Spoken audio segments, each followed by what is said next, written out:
This conference will now be bracket order అంటే recorded. ఏంది? Okay అన్న. నాకు కొంచెం ఇది ల్యాప్టాప్ సెట్ అవ్వట్లేదు, అది డౌన్లోడ్ అవుతుంది. అయితే దీంట్లో ఏంటంటే మనం నార్మల్ గా కొనేదేమో క్యాష్ అండ్ క్యారీ అంటాం. ఓకే, మనం షేర్ కొనేసి మనం ఉంచుకుంటాం చూడండి, దాన్ని క్యాష్ అండ్ క్యారీ అంటారు. లేదు ఉదయం కొని సాయంత్రం అమ్మేయడము, లేకపోతే ఉదయం అమ్మి సాయంత్రం కొనేయడం దాన్నేమో ఎంఐఎస్ అంటారు. కొన్నిట్లనేమో ఇంట్రాడే అంటారు, కొన్నిట్లో మార్జిన్ అంటారు. ఓకే, సో ఎప్పుడు అట్లాంటి వాటికేమో జిరోదాలో ఈ క్యాష్ అండ్ క్యారీలో కొంటేనేమో no brokerage charges, only government ట్యాక్స్లు, సెబీ ట్యాక్స్లు ఇవే ఉంటాయి. మార్జిన్ ఇంట్రాడే అయితే మాత్రం ఎంతన్నా చేయండి, 1 షేర్ కొనుక్కో, 20 షేర్లు కొనుక్కో, 1,00,000 షేర్లు కొనుక్కోండి, 20 రూపాయలు. ఒకసారి కొంటే 20 రూపాయలు, అమ్మితే 20 రూపాయలు, మొత్తం 40 రూపాయలు అనమాట. సో అది బ్రోకరేజ్ ఛార్జెస్ జిరోదాలో. తర్వాత ఈ బ్రాకెట్ ఆర్డర్ అంటే ఏంటంటే మనం ఇప్పుడు ఒక 100 రూపాయలు పెట్టి కొన్నాము, దానికి ఏం చేస్తామంటే ఆటోమేటిక్ గా మనం బ్రాకెట్ ఆర్డర్ పెట్టుకుంటే మొదటి స్టాప్ లాస్ సెట్ చేసుకుంటే 98 రూపాయలకు రాగానే ఎగ్జిట్ అవ్వాలని పెట్టేసుకుంటే ఆటోమేటిక్ గా క్రియేట్ అయిపోతుంది మనకు. అంటే మనం మళ్ళీ పోయి ఇంకొక ఆర్డర్ పెట్టాల్సిన అవసరం లేకుండా చేస్తారు. ఇంకోటి కవర్ ఆర్డర్ కూడా అట్లాంటిదే, అంత డీటెయిల్ గా నేను రీసెర్చ్ చేయలేదు. బట్ ఇవేంటంటే ఆటోమేటిక్ గా వాడు మన తరఫున ఆర్డర్ ప్లేస్ చేస్తాడు అనమాట, స్టాప్ లాస్ కూడా. ఇప్పుడు ఏమవుతుందంటే ఒకసారి ఏమవుతుందంటే మనం ఇట్లా ఆర్డర్ పెట్టి మనం స్టాప్ లాస్ పెట్టే లోపే మనం రేట్ పడిపోయి మనం లాస్ అయిపోవడానికి ఉంటుంది ఛాన్స్. అట్లా నాకు ఒకసారి అయింది ఇన్ఫీలో. ఎలా 8,000 అంటే ఇట్లా ప్రాఫిట్ వస్తుంది అని చెప్పేసి కొట్టే లోపే టక్కున రేట్ పడిపోయింది. నేను అది స్టాప్ లాస్ పెట్టే లోపే కిందికి వెళ్ళిపోయింది, లాస్లోకి వెళ్ళిపోయింది. సో అట్లాంటి ప్రాబ్లం ఉండకుండా ఏం చేస్తాడంటే వాడు ముందే ఈ ఒకసారి ఎగ్జిక్యూట్ కాగానే ఆటోమేటిక్ క్రియేట్ చేసేసుకుంటాడు. సో దానివల్ల ఏమవుతుందంటే మనకి ఆర్డర్ ఇమీడియట్ ఎగ్జిక్యూట్, ఒక స్టాప్ లాస్ తగిలినా కానీ ఇమీడియట్ ఎగ్జిక్యూట్ అయిపోతుంది. ఇంకొకటి ఉంటుంది దాంట్లో ఆప్షన్, టార్గెట్ కూడా సెట్ చేయొచ్చు మనమే. అంటే నాకు 100 రూపాయలకు కొన్న షేరు 102 రూపాయలకు వస్తే అమ్మేయి, 98 రూపాయలకు వచ్చినా అమ్మేసి లాస్ తీసుకో అని చెప్పేసి ఆర్డర్ కూడా అలా ప్లేస్ చేయొచ్చు. ఎప్పుడైతే 100 రూపాయలకు అది ఎగ్జిక్యూట్ కాగానే ఆటోమేటిక్ గా 102 రూపాయలకి ఆర్డర్ పెట్టేస్తుంది, 99 రూపాయలు కూడా ఆర్డర్ పెట్టేస్తుంది. ఈ రెండు రన్నింగ్ లో ఉంటాయి. ఏది ముందు అయిపోతే మిగతా అన్ని క్యాన్సిల్ అవుతాయి. ఒకవేళ 1 or 2 టార్గెట్ హిట్ అయింది అనుకోండి, ఇది వెనక్కి ఈ ఆర్డర్ క్యాన్సిల్, ఇంకో ఆర్డర్ క్యాన్సిల్.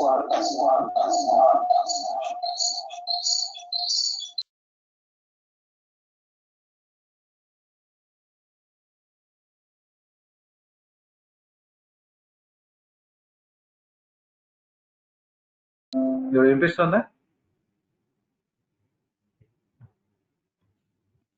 వినిపిస్తుందండి?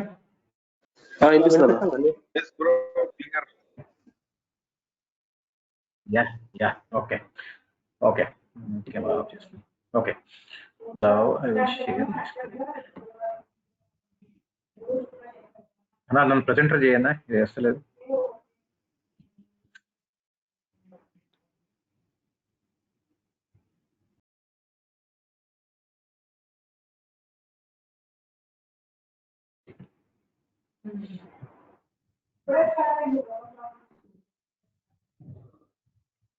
సో జీరో దగ్గరికి వెళ్ళిపోదామా డైరెక్ట్?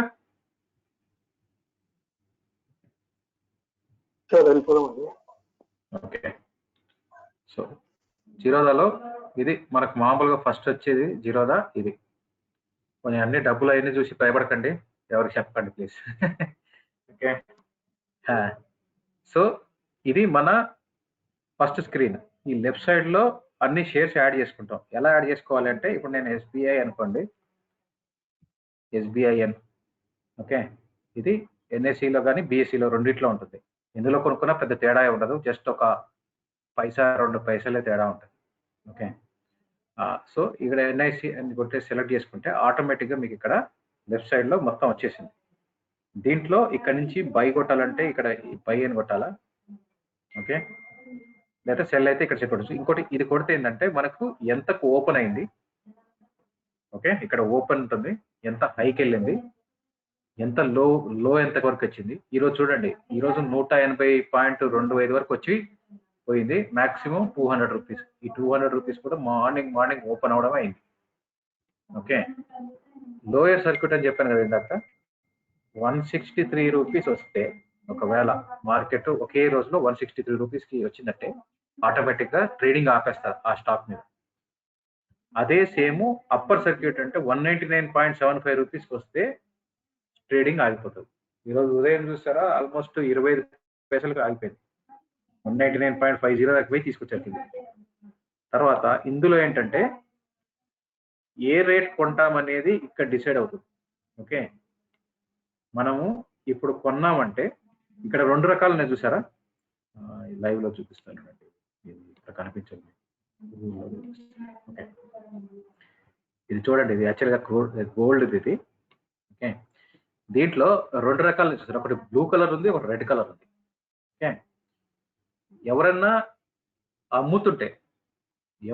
అమ్మితే ఈ బ్లూ కలర్ లో ఉన్న రేట్ వస్తుంది. ఇప్పుడు నేను ఒక గోల్డ్ అమ్మేశాను అనుకోండి, ఓకే, 41,207 రూపాయలకు వస్తుంది.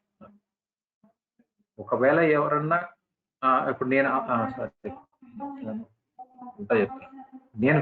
నేను కొనాలనుకుని ఆర్డర్ పెట్టాను అనుకోండి, నాకు 41,206 రూపాయలకు వస్తుంది. ఒకవేళ నేను అమ్మితే నాకు 41,220 రూపాయలు వస్తుంది. ఈ right side red colour. So ఏది ఎగ్జిక్యూట్ అవుతుంది, లాస్ట్ ఏది ఎగ్జిక్యూట్ అయితే అక్కడ ఈ రేట్ అక్కడ వస్తుంది. 41,206 ఉంది కదా కరెంట్ రేటు. సో ఈ రెండిట్లో ఏ ట్రాన్సాక్షన్, బై కానీ సెల్ కానీ ఏదైనా సరే ఈ 41,206 వస్తుంది మన రేటు.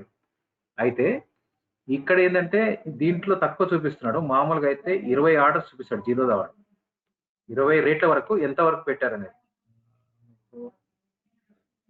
ఇవన్నీ మార్కెట్ క్లోజ్ అయిపోయింది కదా, ఇదే కనిపించట్లేదు రేట్లు. యాక్చువల్గా ఇట్లా చూపిస్తాడు అనమాట రేట్స్, ఏ రేట్ మీద ఎంతమంది ఉన్నారు మనకు దాన్ని బట్టి అర్థమైపోతాయి. ఓహో దీని మీదే ఇంతమంది. ఇప్పుడు చూడండి, ఇక్కడ ఈ 200 మంది అమ్మేటోళ్ళు ఉంటే 134 మంది కొనేటోళ్ళు ఉన్నారు. ఓకే, సో దీనివల్ల కూడా మనకి ఏమవుతుందంటే ఒక్కోసారి మార్కెట్ రెడ్ లో ఉందా గ్రీన్ లో ఉందా కూడా కొంతవరకు ప్రభావితం చేస్తుంది అమ్మేటోళ్ళు కొనేటోళ్ళని బట్టి వాల్యూమ్. తర్వాత ఇక్కడ మీకు గ్రాఫ్ వస్తుంది, చార్ట్ వస్తుంది. చార్ట్ కి క్లిక్ చేస్తే ఎలా పెరుగుతుంది, దీన్ని టెక్నికల్ అనాలిసిస్ అంటారు. దీన్ని ఇట్లా చార్ట్ పెట్టుకొని చూస్తుంటే కొన్ని పాయింట్, ఇది కొంచెం పెద్ద థియరీ. ఇది ఇలా చార్ట్ వస్తుంది. ఇదంతా మనకు రెగ్యులర్ అదేంటి ఇంట్రాడే వాళ్ళకి బాగా యూజ్ అవుతుంది. తర్వాత ఇప్పుడు SBI ఎగ్జాంపుల్ తీసుకుంటే, నాకు SBI గురించి పూర్తి డీటెయిల్స్ కావాలి అంటే ఇక్కడ ఏం చేయాలంటే ఫండమెంటల్స్ అని ఉంటుంది. ఓకే, ఈ ఫండమెంటల్ క్లిక్ చేస్తే దీని గురించి ఉన్న బేసిక్ డీటెయిల్స్ వస్తాయి మనకు.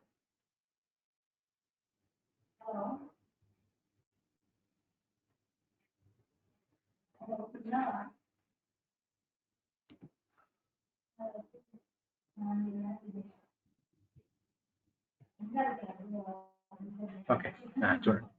ఓకే, లాస్ట్ 1 year లో 35%, సారీ 1 month లో 35% పడిపోయింది ఇది రిటర్న్స్. లాస్ట్ 1 year లో కూడా 30% మాకు లాస్ అయింది. ఇది రిటర్న్స్ చూపిస్తుంది అనమాట ఇమీడియట్ గా. ఓకే, హైయెస్ట్ రేట్ వచ్చేసి 373 రూపాయలు ఇప్పటి వరకు, SBI లైఫ్ టైం హైయెస్ట్. ఇప్పటి వరకు ఉన్న లోయెస్ట్ అంటే లాస్ట్ 1 year లో, లాస్ట్ 52 వారాల్లో 373 హైయెస్ట్ రేటు, 184 రూపాయల 65 పైసలు లోయెస్ట్ రేటు. అది కూడా ఈ రోజే వచ్చింది. ఓకే, సో దీన్ని బట్టి మనకు రేటు ఎంత దూరంలో ఉంది హైయెస్ట్ కి లోయెస్ట్ కి అనే దాన్ని కూడా తెలిసిపోతుంది. ఓకే, తర్వాత ఈవెంట్స్ అని ఉంటుంది. ఈవెంట్స్ అంటే ఏంటంటే క్వార్టర్ రిజల్ట్స్, తర్వాత ఏదైనా మర్జర్స్ అవ్వడము, లేకపోతే లేదా మార్కెట్ స్ప్లిట్ అవ్వడం, అంటే షేర్ ని స్ప్లిట్ చేయడము, లేకపోతే బోనస్ షేర్ ఇవ్వడం, ఇట్లాంటివి ఉంటే ఈవెంట్స్ ఇక్కడ వస్తాయి. సో ఏ పబ్లిక్ లిమిటెడ్ కంపెనీ అయినా సరే, ఇప్పుడు మనకు మార్కెట్ లో ట్రేడ్ అయ్యే ప్రతి కంపెనీకి ఉన్న రూల్ ఏంటంటే ఎవ్రీ 3 months కి వాళ్ళు క్వార్టర్ రిజల్ట్స్ ఇవ్వాల్సింది. అది ఏదైనా సరే 3 months లో కంపల్సరీ, ప్రతి 3 months కి ఒకసారి కంపల్సరీ రిజల్ట్స్ పోస్ట్ చేయాల్సిందే. ఎంత లాభం, ఎంత ప్రాఫిట్స్ వచ్చాయి, ఎంత చేస్తున్నాం. ఓకే, సో ఇక్కడ దీన్ని ఈవెంట్స్ చూస్తే ఇంతకుముందు మనకి మే 2017 మే 26 నాడు మనకు ప్రతి షేర్ కి ₹2.60 డివిడెండ్ ఇచ్చాడు. డివిడెండ్ అంటే ఏంటంటే సింపుల్ గా చెప్తాను, డివిడెండ్ ఏంటంటే ప్రాఫిట్. ఓకే, ఈ రోజు మనం యాక్చువల్గా అసలు మనం పెట్టిన ఇన్వెస్ట్మెంట్ మనం కొన్నది ఇప్పుడు 180 రూపాయలు కొంటున్నాం, కానీ యాక్చువల్గా దాని వాల్యూ ఎంత అంటే 2 రూపాయలు అనుకుంటాం. ఈ షేర్ వాల్యూ యాక్చువల్గా మన కంపెనీలో ఇన్వెస్ట్ చేసి ఎస్బీఐ వాడు ఇచ్చింది 2 రూపాయలకి. కాకపోతే ఏంటంటే దానికి ఉన్న కంపెనీకి ఉన్న పొటెన్షియల్, తర్వాత దానికి ఉన్న బిజినెస్ మోడల్, లాభాలు, దీన్ని బట్టి ఏంటంటే ప్రీమియం యాడ్ అవుతుంది. ప్రతి షేర్కి ప్రీమియం యాడ్ అవుతుంది. సో దాన్ని డివిడెండ్ అంటారు. సో సారీ, ప్రీమియం యాడ్ అవుతుంది కాబట్టి అది కరెక్ట్ ప్రైస్ అవుతుంది. అయితే డివిడెండ్ అంటే ఏంటంటే ప్రతి సంవత్సరం వచ్చే లాభాల్లో ఆ కొంత ప్రాఫిట్ ని ప్రతి షేర్ హోల్డర్ పంచుతారు సమానంగా, ఎంతో కొంత రేషియోలో, ఒక తలా ₹1, ₹2 అట్లా. సో లాస్ట్ టైం ఏంటంటే ₹2.60 ఇచ్చాడు మనకి.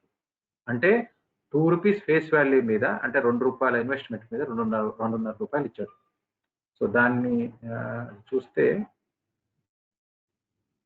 ఇంకోటి ఇక్కడ చూస్తే, ఇక్కడ టిక్కర్ టేప్ లో చూస్తే ఇక్కడ మనకు ఇన్సెట్రిక్ వాల్యూ అంటది. ఇన్సెట్రిక్ వాల్యూ అంటే ఏంటంటే యాక్చువల్గా దీనికి అసలు ఉండాల్సిన రేటు, అంటే కంపెనీకి ఉన్న బిజినెస్ ని బట్టి, అసెట్స్ ని, ఫ్యూచర్ లో రాబోయే ఆపర్చునిటీస్, లాభ నష్టాలు, ఇవన్నిటిని క్యాలిక్యులేట్ చేసుకొని ఎస్టిమేట్లు వేసి చేసి ఈ మార్కెట్ కి ఈ షేర్ కొనాలంటే ఇది కరెక్ట్ వాల్యూ అని చెప్పేసి ఒకటి డిసైడ్ చేస్తారు. ఆ వాల్యూని ఇన్సెంట్రిక్ వాల్యూ అంటారు, అంటే యాక్చువల్ వాల్యూ. ఇప్పుడున్న ప్రకారం ఏంటంటే current price is less than the ఇన్సెంట్రిక్ ప్రైస్. నార్మల్ ఈ షేర్లు, ఈ టాప్ 20 షేర్స్ అన్ని ఎక్కువనే ఉంటాయి. మార్కెట్ ఇలా పడడం వల్ల మనకి అన్ని లెస్ దాన్ ఇన్సెంట్రిక్ వాల్యూ వస్తాయి. ఓకే, తర్వాత ఇంకేముంది దీంట్లో? సో ఇది నెక్స్ట్ జీరో దగ్గర వెళ్తే, సో ఇప్పుడు మనం ఎస్బీఐలో ఇవి బేసిక్ ఇన్ఫర్మేషన్ ఇది. సో బై సెల్ ఇక్కడ నుంచి చేస్తాము. ఓకే, సో బై చేసేటప్పుడు చూస్తే, హలో చెప్పండి. ఒక క్వశ్చన్ అడగొచ్చా అండి? అడగండి. అది ఇన్సెంట్రిక్ వాల్యూ ఎలా డిసైడ్ చేస్తారు అంటే మీరు అన్నారు కదా ఇప్పుడు అన్ని థియరీ బ్రదర్, అది చాలా పెద్ద థియరీ. అంటే నాకు కూడా అంటే ఎగ్జాక్ట్ గా డీటెయిల్స్ తెలియదు. అంటే ఏంటంటే ఫార్ములా కానీ ఏదైనా చూసుకోవడానికి ఇది అట్లుండదు. వాళ్ళు ఏంటంటే మన బిజినెస్ మోడల్ ఏంటి అంటే, ఇప్పుడు ఎగ్జాంపుల్ తీసుకుంటే బజాజ్ ఫైనాన్స్ అబ్జర్వ్ చేశారా మీరు? బజాజ్ ఫైనాన్స్ బిజినెస్ మోడల్ ఏంటి అంటే వాడికి డబ్బులు ఎలా వస్తాయి. అలాగే జొమాటో అయితేంది, తర్వాత స్విగ్గీ అయితేంది. ఈ స్విగ్గీ జొమాటో అయితే చాలా ఈజీగా అర్థం అవుతుంది, బజాజ్ ఫైనాన్స్ చాలా ఈజీగా అర్థం అవుతుంది, ఎందుకంటే మనం రోజు చూస్తుంటాం. వీడికున్న బిజినెస్ మోడల్ ఏంటి అంటే ఎలా పనిచేస్తాడు వీడికి ఆదాయం ఎక్కడి నుంచి వస్తుంది. బజాజ్ ఫైనాన్స్ చూస్తే మీరు ఎప్పుడైనా అబ్జర్వ్ చేస్తారా? ప్రతి బజాజ్ ఫైనాన్స్ లోన్ తీసుకుంటే 0% ఇంట్రెస్ట్ కే మనకు డబ్బులు ఇస్తాడు. వాడికి ఎక్కడ డబ్బులు వస్తాయి తెలుసా? Any guess? బజాజ్ ఫైనాన్స్ వాడికి 0% ఇంట్రెస్ట్ మీద డబ్బులు ఇస్తే వాడికి ఏంటి లాభం? అంటే ఒకటే రోజుకి వాడికి ఫండ్స్ చాలా కలెక్ట్ అవుతాయి కాబట్టి ఆ రోజుకి వచ్చే interest probably maybe that may be the profit. Interest కట్టాం కదా, 0% ఇంట్రెస్ట్. ఈ మధ్య ప్రాసెసింగ్ ఛార్జెస్ కూడా లేవు. అవును కరెక్ట్. ఈ మధ్య ఇంతకుముందు ఒకప్పుడు 300-600 రూపాయలు ప్రాసెసింగ్ ఛార్జెస్ చేసేవాడు. ఇప్పుడు ఈ మధ్యన అది కూడా లేదు. మనం రీసెంట్ గా ఫ్రిడ్జ్ కొన్నాను, రూపాయి కట్టలేదు నేను, ప్రాసెసింగ్ ఛార్జ్ లేదు. ఓన్లీ నేను ఎంత అమౌంట్ అయితే టీవీ కొన్నానో దాన్ని 12 చేసేసి నాకు ఈఎంఐ ఫిక్స్ చేశాడు. బట్ వాడికి డబ్బులు ఎక్కడి నుంచి వస్తాయి? So that is the business model. వాడు ఏం చేస్తాడంటే, మామూలుగా ఏంటంటే మనము నార్మల్గా ఇప్పుడు నా దగ్గర ఒక ₹1,00,000 పెట్టి టీవీ కొనాలంటే ఇమీడియట్ గా అంత డబ్బులు ఉండవు. సో కాబట్టి లోన్కి వెళ్తాం. ఆ లోన్ 0% ఇంట్రెస్ట్ మీద అంటే చాలా మంది ఎక్కువ తీసుకోవడానికి ఆస్కారం ఉంటుంది. అదే నేను 13%, 14%, మన క్రెడిట్ కార్డ్ మీద అయితే 13-14% ఉంటుంది మన ఇంట్రెస్ట్. సో 13%-14% అంటే 10 మంది కొనే దగ్గర 3-4 కొనడానికి ఆస్కారం ఉంటుంది. సో వీడు ఏం చేస్తాడంటే, ఇప్పుడు సపోజ్ ఈ టీఎంసీకి వెళ్ళారనుకో, టీఎంసీ వాడితో టైఅప్ చేసుకుంటాడు. బాస్, నేను జనాలకి లోన్లు ఇస్తాను, ఓకే, దీనివల్ల నీకు ఇన్ని పీసులు అమ్ముడుపోవడానికి ఆస్కారం ఉంది, ఓకే, ఇన్ని పీసులు అమ్మి పెడతాం. సో దాంట్లో ఏం చేస్తాడంటే, నాకేమి ఇస్తావు, ప్రాఫిట్ షేర్ చేసుకుంటాం అనమాట. ఇప్పుడు సపోజ్ ఒక టీవీకి అమ్మితే బజాజ్ ఫైనాన్స్ టీఎంసీ వాడికి 20,000 వస్తాయి అనుకుంటాం. వస్తాయి 20,000, ఎందుకంటే వాడి మార్జిన్స్ అట్లా ఉంటాయి వాళ్ళకి. ఓకే, వాడికి 20,000 వస్తాయి అనుకుంటే వాడు ఏం చేస్తాడంటే బజాజ్ ఫైనాన్స్ తో టైఅప్ చేసుకోవడం వల్ల ఇప్పుడు 10 అమ్మాయి వాడు 50 అమ్ముతాడు వాడు టీవీ. సో కాబట్టి ఏం చేస్తే ఆ ప్రాఫిట్ ని షేర్ చేసుకుంటాడు అనమాట. చలో 50-50 అనుకుంటారు. 20,000 లాభం ఉంటాయి వాళ్ళకి. చలో నువ్వు 10,000 తీసుకో, నేను 10,000 తీసుకుంటా. లేకపోతే ఇప్పుడు మనకు ఒక ఇంట్రెస్ట్ ఎంత వస్తుంది? ఇప్పుడు మామూలుగా 14% అంటే 10% వేసుకున్నా కూడా 10,000కి ₹1,000 ఇంట్రెస్ట్ సంవత్సరానికి పడింది. సో ఆ ఇంట్రెస్ట్ టీఎంసీ వాడు ఇచ్చేస్తాడు. తీసుకో, నాకు ఇంత బిజినెస్ కావాలి అనేది ఇస్తాడు. సో అయితే బిజినెస్ మోడల్ ఒక ఎగ్జాంపుల్ చెప్తున్నాను. అట్లా బిజినెస్ మోడల్ అంటే ఏంటనేది ఆ విధంగా వాడు డబ్బులు సంపాదించారు. ఓకే, అయితే ఈ బిజినెస్ కి ఇప్పుడు ఈ బజాజ్ ఫైనాన్స్ కి రేట్ పెరగడానికి కారణం ఏంటి? ఎన్ని కేసెస్ విపరీతంగా పెరిగింది. లాస్ట్ 1 year లో 30-40% పెరిగింది షేర్ వాల్యూ. ఎందుకో తెలుసా? వీటికి కాంపిటీషన్ లేదు. మీకు ఎక్కడైనా పోండి, ఏ షాప్ లో అయినా పోండి, బజాజ్ ఫైనాన్స్ లోన్ తప్ప వేరే లోన్ లేదు. అబ్జర్వ్ చేశారా లేదు? బజాజ్ ఫైనాన్స్ తప్ప అట్లాంటి లోన్ ఇచ్చే వేరే కంపెనీ లేదు. 0% ఇంట్రెస్ట్ అని. క్రెడిట్ కార్డులు ఇస్తాయి, బట్ అవి కూడా రేర్. క్రెడిట్ కార్డ్ అందరి దగ్గర ఉండదు. ఇంకోటి క్రెడిట్ కార్డ్ అందరి దగ్గర ఉండదు. కాబట్టి వాడికి అక్కడ వాడొక్కడే మోనోపాలి అనమాట, కాంపిటీటర్ లేదు. సేమ్ ఐఆర్సిటీసీ రేట్ పెరగడానికి కూడా కారణం అదే. ఐఆర్సిటీసీ తప్ప వేరే కూడా లేడు. ఐఆర్సిటీసీ తప్ప ఫుడ్ అమ్మేటోడే లేడు ట్రైన్ లో. ఓకే, సో వాటి ద్వారా అమ్మాల్సిందే. అంటే ఇప్పుడు ఏవైనా వెండర్స్ ఉన్నా కూడా వాళ్ళే త్రూ ఐఆర్సిటీసీ అమ్ముతారు. సో ప్రాఫిట్ లో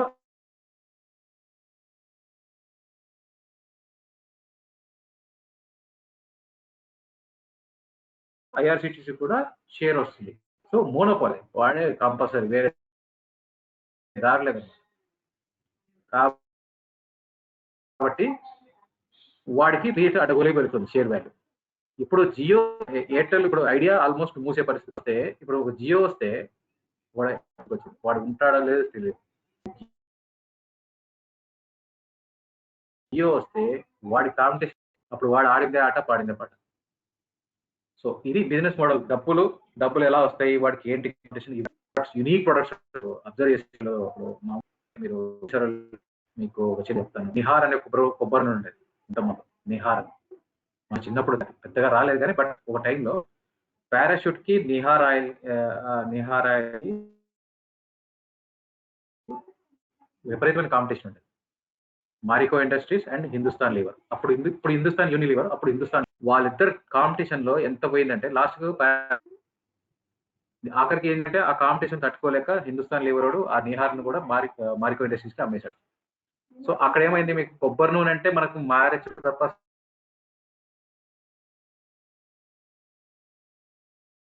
మనం నార్మల్ గా కొనం. కొబ్బరి నూనె కొనడానికి పోతే 8 మంది పారాషూటే కొనం. So that is brand value. అక్కడ అట్లాంటి కంపెనీస్ ఏంటంటే ఎవరండి వాళ్ళకి ఇన్కమ్ తగ్గదు అనమాట. అట్లా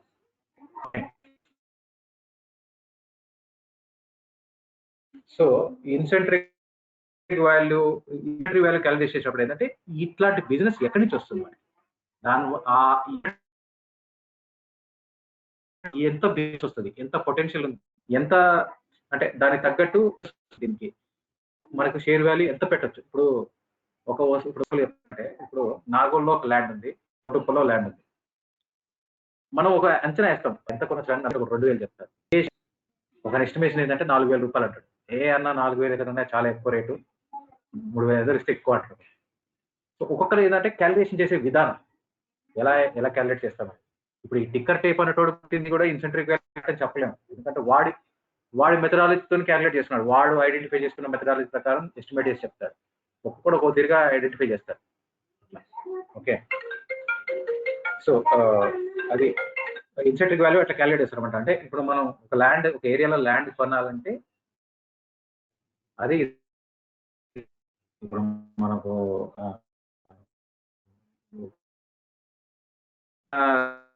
ల్యాండ్ సడన్ గా 3,000కి అనుకోండి, మనం 1,000 రూపాయలు ఉన్న అమ్ముతున్నారు అనేది యాక్చువల్గా అది ఇన్సెంట్రిక్ వాల్యూ. కానీ వాడు ఆ ఏరియాలో డిమాండ్ వల్ల ఏంటంటే ఇంకా కొంచెం యాడ్ అవుతుందంట, ప్రీమియం అంటారు దాన్ని. ప్రీమియం యాడ్ అయిపోయి ఎక్కువ వాల్యూ. సో అది ఇన్సెంట్రిక్ value. Okay, so coming to buy. ఇప్పుడు ఎస్బీఐ కొనాలనుకోండి, ఇక్కడ ఇక్కడ చూసారా, రెండు ఉన్నాయి, రెండు రకాలు, ఎంఐఎస్, సిఎన్సి. స్క్రీన్ అందరు కనబడుతుంది కదా? హలో కనిపిస్తుందండి, కనిపిస్తుంది. హలో కనిపిస్తుంది. చూడండి, ఇక్కడ ఎంఐఎస్ సిఎన్సి అని ఉంది. ఓకే,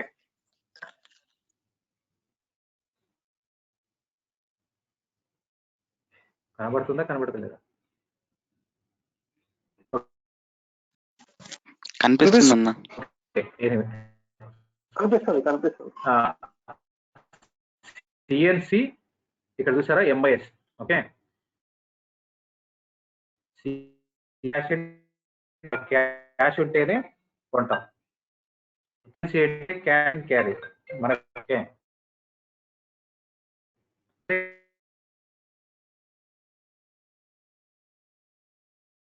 క్యాష్ లేకపోతే అలౌ చేయడం. మనకి ఎంఐఎస్ ఏంటంటే మన దగ్గర కొంత మార్జిన్ తీసుకుంటాడు. ఎగ్జాంపుల్ ఏంటంటే మన దగ్గర 12 టైమ్స్ షేర్స్ వరకు.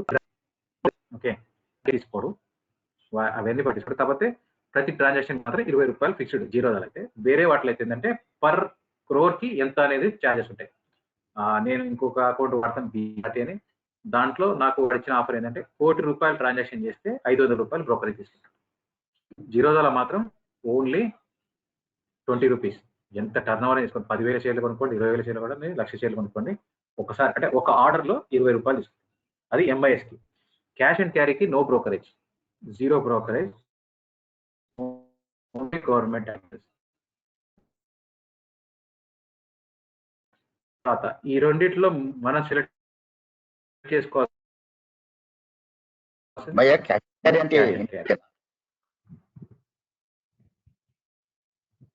ఓకే, తర్వాత ఇక్కడ టైప్ ఆఫ్ ఆర్డర్స్, మార్కెట్ అంటే రేటు, ఏ రేట్ మీద పెట్టాలి.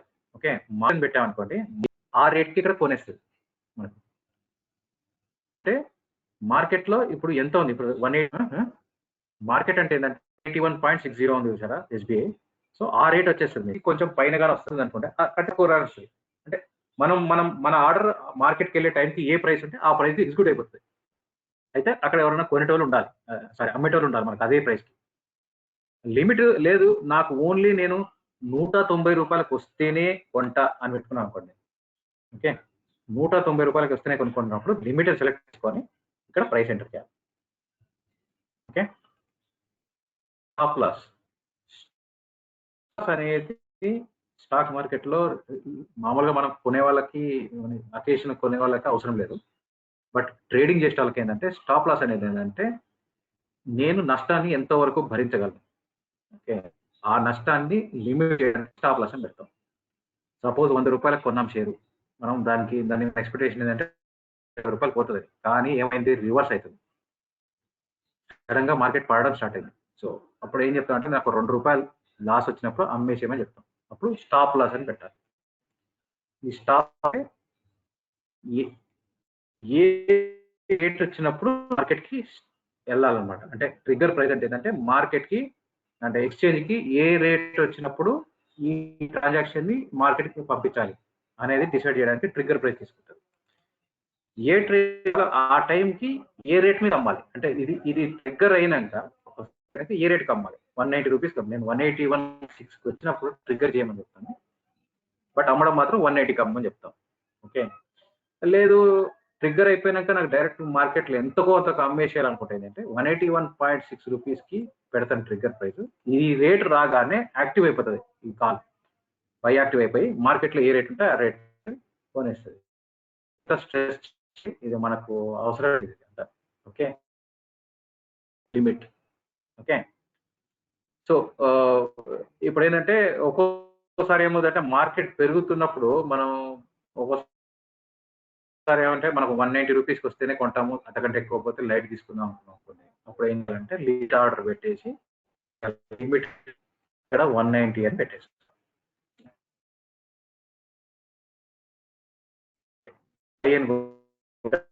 అంతే చేసుకొని రన్ బై కొట్టేసి తర్వాత ఇక్కడ ఏంది ఇవన్నీ నార్మల్ తీసుకొస్తారు. ఇక్కడ రెగ్యులర్ అన్న మీ వాయిస్ బ్రేక్ అవుతుంది అన్న. ఇది జనరల్ గా మనము స్టాక్స్ కొనుక్కోవడానికి సేమ్ ఇదే ఇట్లనే సెల్ కూడా ఉంటది అదే దాంట్లో. వాయిస్ బ్రేక్ అవుతుంది. చెప్పండి ఎవరు? వాయిస్ బ్రేక్ అవుతుంది వాయిస్ బ్రేక్ అవుతుంది ఇన్ బిట్వీన్. నా వాయిస్ బ్రేక్ అవుతుందా? అందరికి అట్లా ఉందా? అవునన్నా బ్రేక్ అవుతుంది. అందరికి అట్లే వస్తుందా? కొంతమందికి వస్తుందా? కొంతమందికి అవును భయ్యా, బ్రేక్ అవుతుంది వాయిస్. ఒకసారి మళ్ళీ రిపీట్ చేస్తావా అవి? ఒక్క నిమిషం ఆడియో డిస్కనెక్ట్ చేసి ఒక్క నిమిషం. నేను ఆడియో ఇప్పుడు ఓకేనా ఉందా? ఆడియో ఓకే ఉంది. ఓకే ఉందా ఇప్పుడు? అది ఏంటంటే ఒక్కోసారి నెట్వర్క్ తేడా ఉంటే మనకు ఓకే. సో నేను ఇక్కడ ఏం అబ్జర్వ్ చేస్తున్నట్టే మీరు ఎవరు ట్రేడింగ్ చేయరని అనుకుంటున్నాను. ఆ ప్రకారమే ఎక్స్ప్లెయిన్ చేస్తాను. ఓకే, ట్రేడింగ్ చేస్తే దానికి చాలా డిఫరెంట్ పారామీటర్స్ చెప్పాల్సి ఉంటుంది. మనం ఓన్లీ ఇక్కడ ఏంటంటే జీరోదాలు అయితే క్యాష్ అండ్ క్యాష్ చేసుకోండి. ఓకే, మనం డబ్బులు ఉంటేనే కొనుక్కుంటాం. రైట్. తర్వాత రెండు రకాలు మార్కెట్ ఏ రేట్ అయినా పర్లేదు, మనం కొనేసుకోవాలనుకున్నప్పుడేమో మార్కెట్ అని సెలెక్ట్ చేసుకోవాలా. లిమిట్ ప్రైస్ అంటే ఏంటంటే పర్టికులర్ రేట్కి వస్తేనే కొంటాం అనుకున్నప్పుడు లిమిట్ ప్రైస్ పెట్టాలి. ఓకే, సో అలా పెట్టుకొని ఇక్కడ క్వాంటిటీ ఎంత కావాలి ఒకటి మినిమము, తర్వాత ఎంతైనా పెట్టుకోవచ్చు. మనం ఎన్ని షేర్లైనా కొనుక్కోవచ్చు, మన దగ్గర డబ్బులు ఉన్నదాన్ని బట్టి క్వాంటిటీ ఇక్కడ ఎంటర్ చేస్తాం, ఏ ప్రైస్కి అయితే ఇది. ఓకే, తర్వాత ఇక్కడ రెండు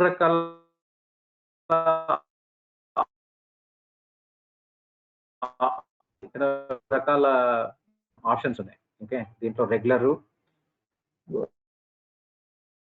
bracket order, cover order, AMO. Okay, ఇవి అవసరం ఉండదు, కాకపోతే ఈ రెండు అవసరం, రెగ్యులర్ అండ్ ఏఎంఓ. ఏఎంఓ అంటే ఏంటంటే ఇప్పుడు రాత్రిపూట ఇప్పుడు మనం నార్మల్గా వర్కింగ్ డేస్లో మనకు డే టైంలో ట్రేడింగ్ చేయడానికి టైం ఉండదు. మార్నింగ్ 9:15కి మార్కెట్ ఓపెన్ కాగానే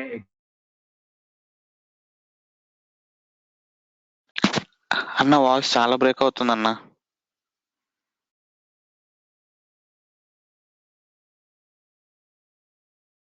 హలో,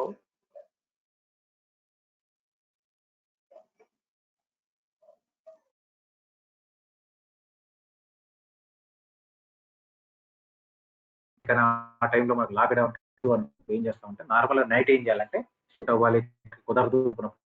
ఏఎంఓ అని సెలెక్ట్ చేసుకోవాలి. ఏఎంఓ అని సెలెక్ట్ చేసుకొని రేపు ఎక్సుకుంటాం, పోయేటప్పుడు ఏం షేర్ ఇంత కొనాలని పెట్టేసుకొని ఈ మినిట్లోనే ఇది అయిపోతుంది. అంటే ఇక అది నార్మల్గా మా అప్పుడు రెగ్యులర్ చేసుకుంటాం. ఓకే, బ్రాకెట్ ఆర్డర్ ఇవి అంటే ఏంటంటే దీనికి ఇంకా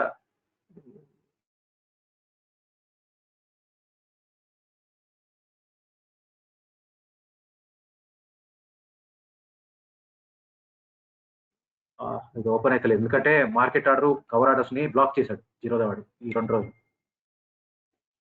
ఓకే, సో సారీ, ఓకే లేదంట వచ్చిన తర్వాత మాట్లాడు.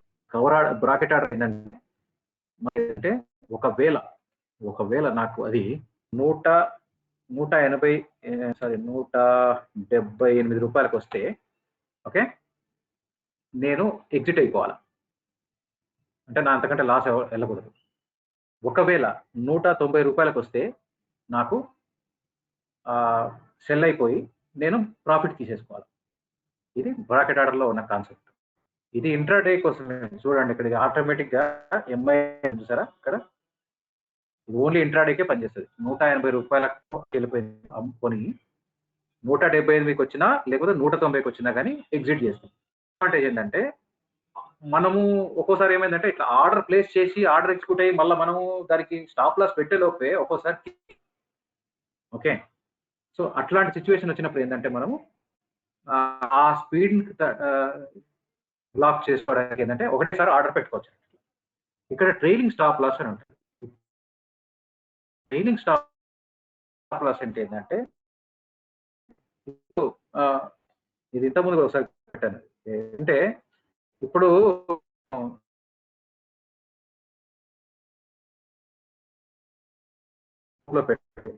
ఇక్కడ చూసారా, మనము 100 రూపాయలకి స్టాప్ లాస్ అన్నాం. ఓకే, సపోజ్ దీన్ని 200 అనుకుందాం పొజిషన్. మన టార్గెట్ 80 రూపాయలు కొన్నాను, 178 రూపాయలకి లాస్, 100 రావాలి. 151 రూపాయలు కొన్నాను, లాస్ అయితే బయటకు వచ్చేస్తాను. టార్గెట్ మాత్రం 200. ఇప్పుడు ఏమవుతుందంటే ట్రైలింగ్, నేను ఇక్కడ స్టాప్ లాస్ 1 అని పెట్టాను, నుంచి 109కి వెళ్ళి. అలా ఇది కింద మార్కెట్ ప్రైస్ సపోజ్ 195కి వచ్చింది అనుకోండి, ఎంత పెరిగినట్టు మనకు 181 to 195 అంటే 14 రూపాయలు పెరిగినట్టు, రైట్? సో ఇది ఆటోమేటిక్గా మనకు 14 రూపాయలు పెరిగిపోతుంది స్టాప్ లాస్. అడ్వాంటేజ్ ఏంటంటే, దీనికి అడ్వాంటేజ్ ఏంటంటే 200 వచ్చే లోపు ఒక్కోసారి ఏమవుతుందంటే 199కి వెళ్ళిపోయి మార్కెట్ రివర్స్ వస్తుంది. 199 రేటు మనం 200 వస్తే ఎగ్జిట్ అవ్వాలి. వచ్చి మార్కెట్ ఏమవుతుంది, ఒకసారి 199 కానీ 190 కానీ చివరికి రిటర్న్ వచ్చేసి 170, 170 అట్లా వెళ్ళిపోతుంది రేటు. సో దానివల్ల మనము ఏమవుతుందంటే అట్లీస్ట్ రూపాయి కూడా ప్రాఫిట్ తీసుకోలేని పరిస్థితి వస్తుంది. సో ఈ ట్రైలింగ్ స్టాప్ లాస్ వల్ల ఏంటంటే మనకి ఈ స్టాప్ లాస్ ని ఆటోమేటిక్గా అప్డేట్ చేస్తూ ఉంటుంది అన్నట్టు. అదే అప్డేట్ చేసుకుంటూ ఉంటుంది. పోతా ఉంటే పైకి వెళ్తా ఉంటే మార్కెట్ ప్రైస్ పైకి వెళ్తా ఉంటే పెంచుతుంది. ఒక్కసారి రివర్స్ వస్తుంది అనుకోండి మార్కెట్ ప్రైస్, ఈ ట్రైలింగ్ స్టాప్ లాస్ ఇప్పుడున్న ప్రకారం 180 రూపాయలకు వచ్చింది అనుకోండి, ఈ 180 దగ్గర ఆగిపోతుంది. ఇంక అంతే. మార్కెట్ ప్రైస్ పెరిగితేనే ఇది పెరుగుతుంది, ఒకవేళ తగ్గుతుంది అనుకో అక్కడికి ఆగిపోతుంది. సో ఇప్పుడున్న సిచ్యువేషన్లో ఏంటంటే, ఇది ఇప్పుడు మనకు 15 రూపాయలు పెరిగింది కదా, సపోజ్ మనకి దీన్ని 190 రూపీస్ వచ్చింది అనుకోండి, పెరుగుకుంటూ రిటర్న్ వెళ్ళిపోయినా కూడా మనకు 190 దగ్గర ఎగ్జిట్ అయిపోతుంది, అప్పుడు స్టాప్ లాస్ అయిపోతుంది. 190 దగ్గరికి ఎన్ని, 181 నుంచి 190 అంటే 8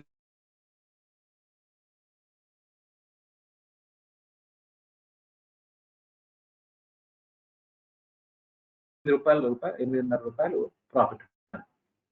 ఇది ట్రైలింగ్ స్టాప్ లాస్, ఇది ఓన్లీ. సో అలా బ్లాక్ అయిపోతుంది అనమాట, జీరోదల్నే ఉంది. రెగ్యులర్ గా చేసుకున్న దాంట్లో ఏంటంటే మాన్యువల్ గా మార్చుకుంటాం. మేము ఏం చేస్తామంటే ఎప్పుడన్నా ఇట్లాంటివి చేస్తే రేటు మారుస్తూ ఉంటాం అన్నమాట. నేను ఇట్లా ఓపెన్ చేసి పెట్టుకుంటాను అన్నమాట, పొజిషన్ని ఇట్లా ఓపెన్ చేసి పెట్టుకుంటాను. ఆ రేటు కింద మారుతా ఉంది, పైకి పోతుంది అనుకుంటే స్టాప్ లాస్ మారుస్తూ ఉంటాం. అట్లా మారుస్తూ ఉంటాం అంటే మాన్యువల్గా చూసుకుంటా ఉంటాం అన్నమాట కంటిన్యూస్గా. ఆ అవసరం లేకుండా ఈ జీరోదో వాడి ఆప్షన్ ఇచ్చాడు మనం. ఓకే, సో ఇది ఫర్ బై. క్లియర్ అనుకుంటాను. సేమ్ స్క్రీన్ ఇట్లనే ఉంటుంది సెల్ కూడా.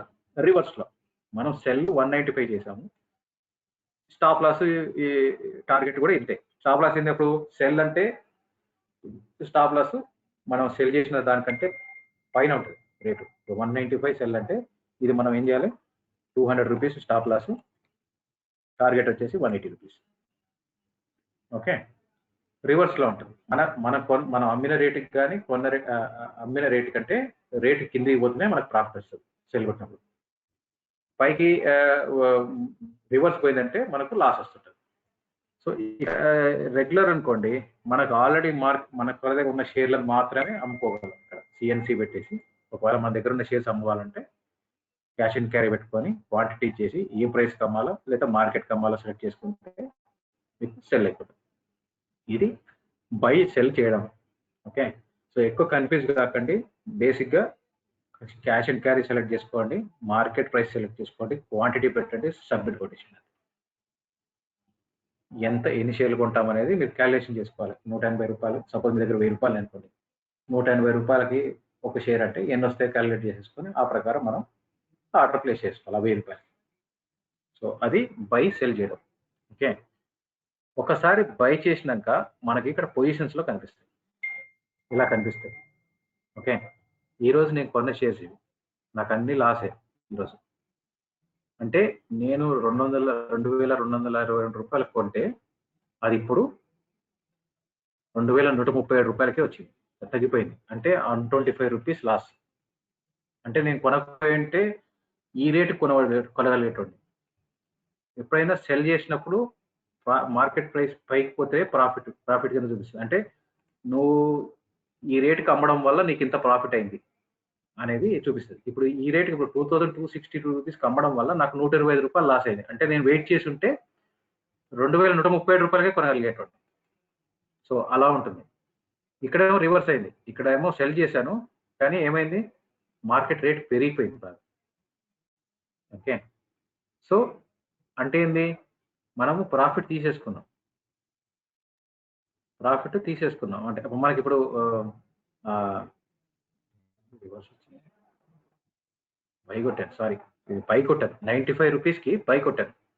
కానీ ఇప్పుడు ఏమైంది మార్కెట్ రేటు 96 రూపీస్ 25 పైసకి వచ్చింది. అంటే నేను కొట్టినాక నాకు దగ్గర దగ్గర ₹1.20 ప్రాఫిట్, 10 షేర్ల మీద ₹12 ప్రాఫిట్ అన్నట్టు. ఈరోజు పొజిషన్ అనమాట. సో దీన్ని బట్టి ఇప్పుడు ఇక్కడ చూడండి, ఇక్కడ ఇవన్నీ కొన్నవే, ఇవి అమ్మినవి కావు, ఇవన్నీ కొన్నాను. అంటే నేను 2262కు కొన్నది 2137కి పడిపోయిందంటే మనకు ₹125 లాస్ వచ్చింది. ఓకే,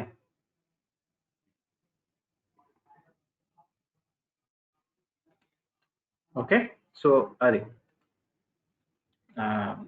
సో ఇది ఈరోజు పొజిషన్స్. హోల్డింగ్స్లో ఏంటంటే మనకి ఎన్ని షేర్స్ ఉన్నాయి, ఏమున్నాయి అనేది ఇక్కడ తెలుస్తుంది. ఓకే, సో ఎన్ని షేర్స్ ఉన్నాయి, ఒకవేళ ఇది నిన్న కొన్న షేర్ ఇక్కడ కనిపిస్తుంది. ఓకే, నాకు ఈరోజు కనిపిస్తుంటే రేపు వచ్చేస్తుంది, రేపు ఎల్లుండో వచ్చేస్తుంది. తర్వాత మనకు ఫండ్స్ ఎన్ని ఉన్నాయి అనేది తెలుస్తుంది ఇక్కడ.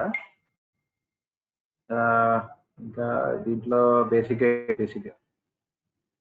మేజర్గా ఏంటంటే అమౌంట్ ఎంత ఉందో చూసుకొని మనం లాస్ ఎంత ఉందో తీసుకోవాలి. సో ఇక్కడ షేర్స్ యాడ్ చేసుకొని పెట్టుకోవాలా లెఫ్ట్ సైడ్లో. ఓకే, సో ఇప్పుడు ఇంకా నెక్స్ట్ చెప్పండి దీంట్లో.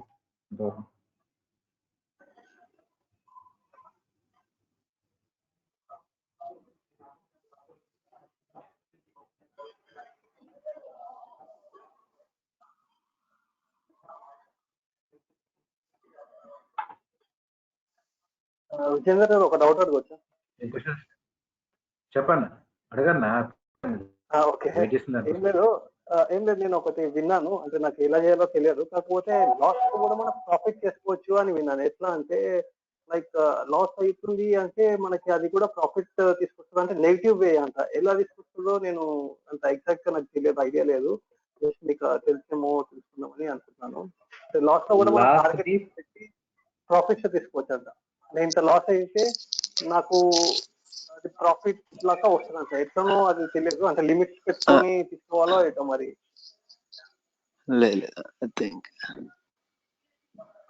అంటే లాస్ ని తగ్గించుకోవచ్చు, ఒక్కోసారి ప్రాఫిట్ కూడా తీసుకురావచ్చు. ఎట్లా అంటే సపోజ్ ఒక 100 షేర్లు కొన్నాము, ఓకే, ₹100, అదేమైంది ₹95 వచ్చింది. ఓకే, ఆ టైంలో ఏం చేస్తామంటే మనము ఇప్పుడు లాస్ ని కవర్ చేసుకోవాలంటే కొంతమంది చేస్తారంటే ₹95 మళ్ళీ ఒక 100 షేర్లు కొనేస్తారు. అప్పుడు ఏమవుతుంది, యావరేజ్ అవుతుంది ప్రైస్. ఓకే, ఎగ్జాంపుల్ చెప్తుంది.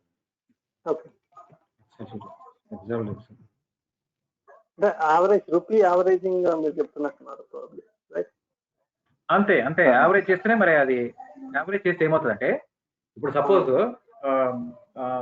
ఇప్పుడు ₹95 కొన్నాం అనుకోండి, మనకి యావరేజ్ ప్రైస్ ఎంత పడుతుంది? 90, 95కి 100కి మధ్యలో యావరేజ్ ఎంత? 96.97 అంతే కదా, 97.5, రైట్? అంతే కదా, అంతే కావచ్చు. ఇప్పుడు చూడండి సింపుల్, ₹100 ఉంది, మనం ₹95 కొన్నాం, మళ్ళీ ఇంకోటి 95 కొన్నాం. ఓకే, దీనికి యావరేజ్ ఎంత అయింది? ల్యాప్టాప్ కొంచెం హై స్పీడ్. యావరేజ్ కాన్సెప్ట్ నాకు తెలుసు, అంటే యాక్చువల్ అడిగేది సెల్లింగ్ లో అనుకుంటా, సెల్ చేసి కూడా ప్రాఫిట్ చేసుకోవడం. అది సెల్ అయినా కూడా అంతే అన్న. ఇప్పుడు నువ్వు ఏం చేస్తున్నాము, సెల్లింగ్ ₹100 సెల్ చేసావు అనుకోండి, ₹100కి అది ఏమైంది, పైకి ఉంది రేటు, ₹102, ₹103 వెళ్ళిపోయింది. మళ్ళీ సెల్ చేస్తారు, అక్కడ ఇంకో 100 షేర్లు సెల్ చేస్తారు. అక్కడ కూడా యావరేజే. ఇప్పుడు ఏమైంది చూడండి, ఇక్కడ 97.5 అయింది కదా. ఓకే, మనము ఫస్ట్ 100 కొన్నాము, తర్వాత 95 కొన్నాము, కానీ యాక్చువల్గా ఏమైంది, యావరేజ్ అయితే 97.5 అయింది. ఓకే, కానీ ఇప్పుడు మార్కెట్ వచ్చేసి ₹98 క్లోజ్ అయింది అనుకోండి, అప్పుడు ఏమైంది మనకు ఆటానా ప్రాఫిట్. ఆటానా ఇంటూ ఇక్కడ 100 షేర్లు కొన్నాం, ఇక్కడ 100 షేర్లు కొన్నాం, ఇక్కడ 100 షేర్లు కొన్నాం. మీకు ఇక్కడ ఏమైంది, యావరేజ్ 250 పైసే మనకి ప్రాఫిట్. అంతే కదా.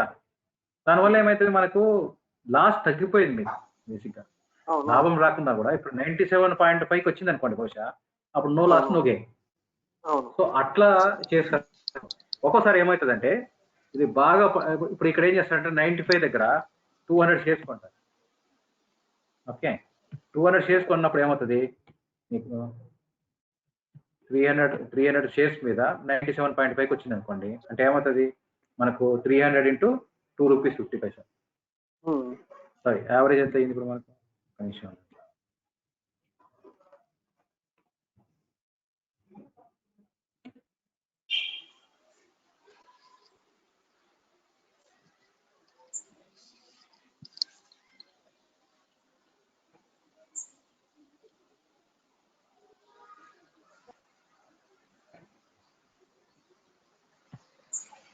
ఇక్కడ షేర్స్ అయినాయి మనకు 300, రైట్?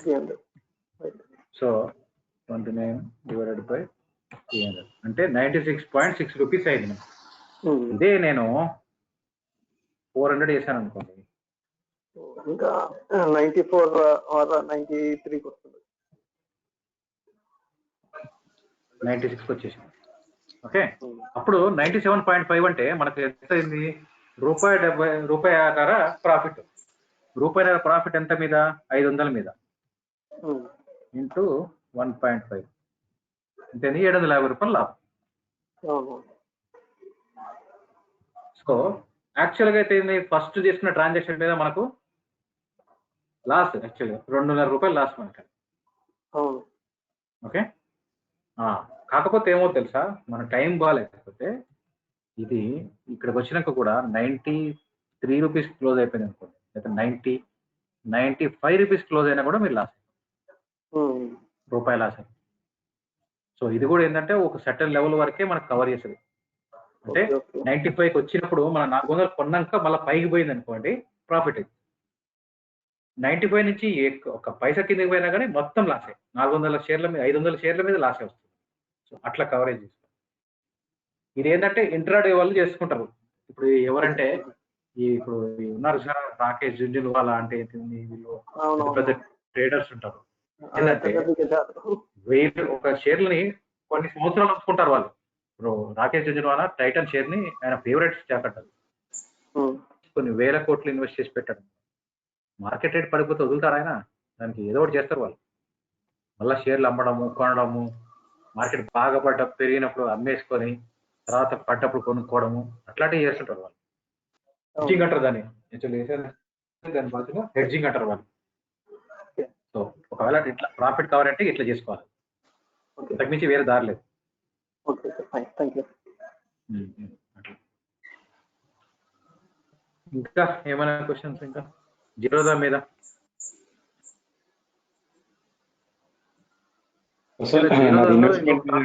డౌట్ అండి. హలో, చెప్పండి చెప్పండి. సపోజ్ సార్ మన దగ్గర ఇప్పుడు ఒక 100 రూపాయలు ఉన్నాయనుకోండి. ఓకే, ఆల్రెడీ ఒక లాస్ట్ 2 వీక్స్ లో 25 రూపాయలు పెట్టేసాము. సో రేపు ఎల్లుండిలో ఎంత వరకు అట్లా పెట్టొచ్చు అంటారు? అంటే ఎందుకంటే మార్కెట్ క్లోజ్ అంటున్నారు, అది అంటున్నారు కదా సార్. ఇప్పుడు ఒకటి సార్, ఒక పద్ధతి మీరే అనుకోవాలి. ఎట్లా అంటే నేను ఎంత వస్తే పెట్టాలనుకుంటున్నాను అనేది పెట్టుకోవాలి.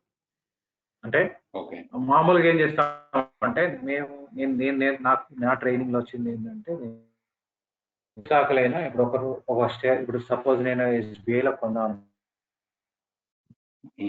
నేను 2% వస్తే కొంటానా, 3% వస్తే కొంటానా కిందికి, అలా చూస్తాను.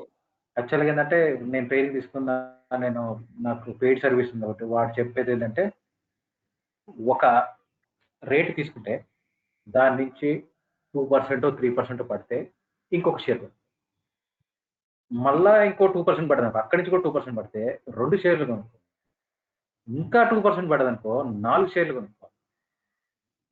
అలా చేసుకుంటూ పోయినప్పుడు ఏమైతుందంటే మళ్ళీ బ్యాక్ వచ్చింది చూసారా, బ్యాక్ వచ్చినప్పుడు మీకు డబుల్ త్రిబుల్స్ ప్రాఫిట్ వస్తుంది. నార్మల్గా 10 రూపాయలు వచ్చినప్పుడు 15 రూపాయలు ప్రాఫిట్.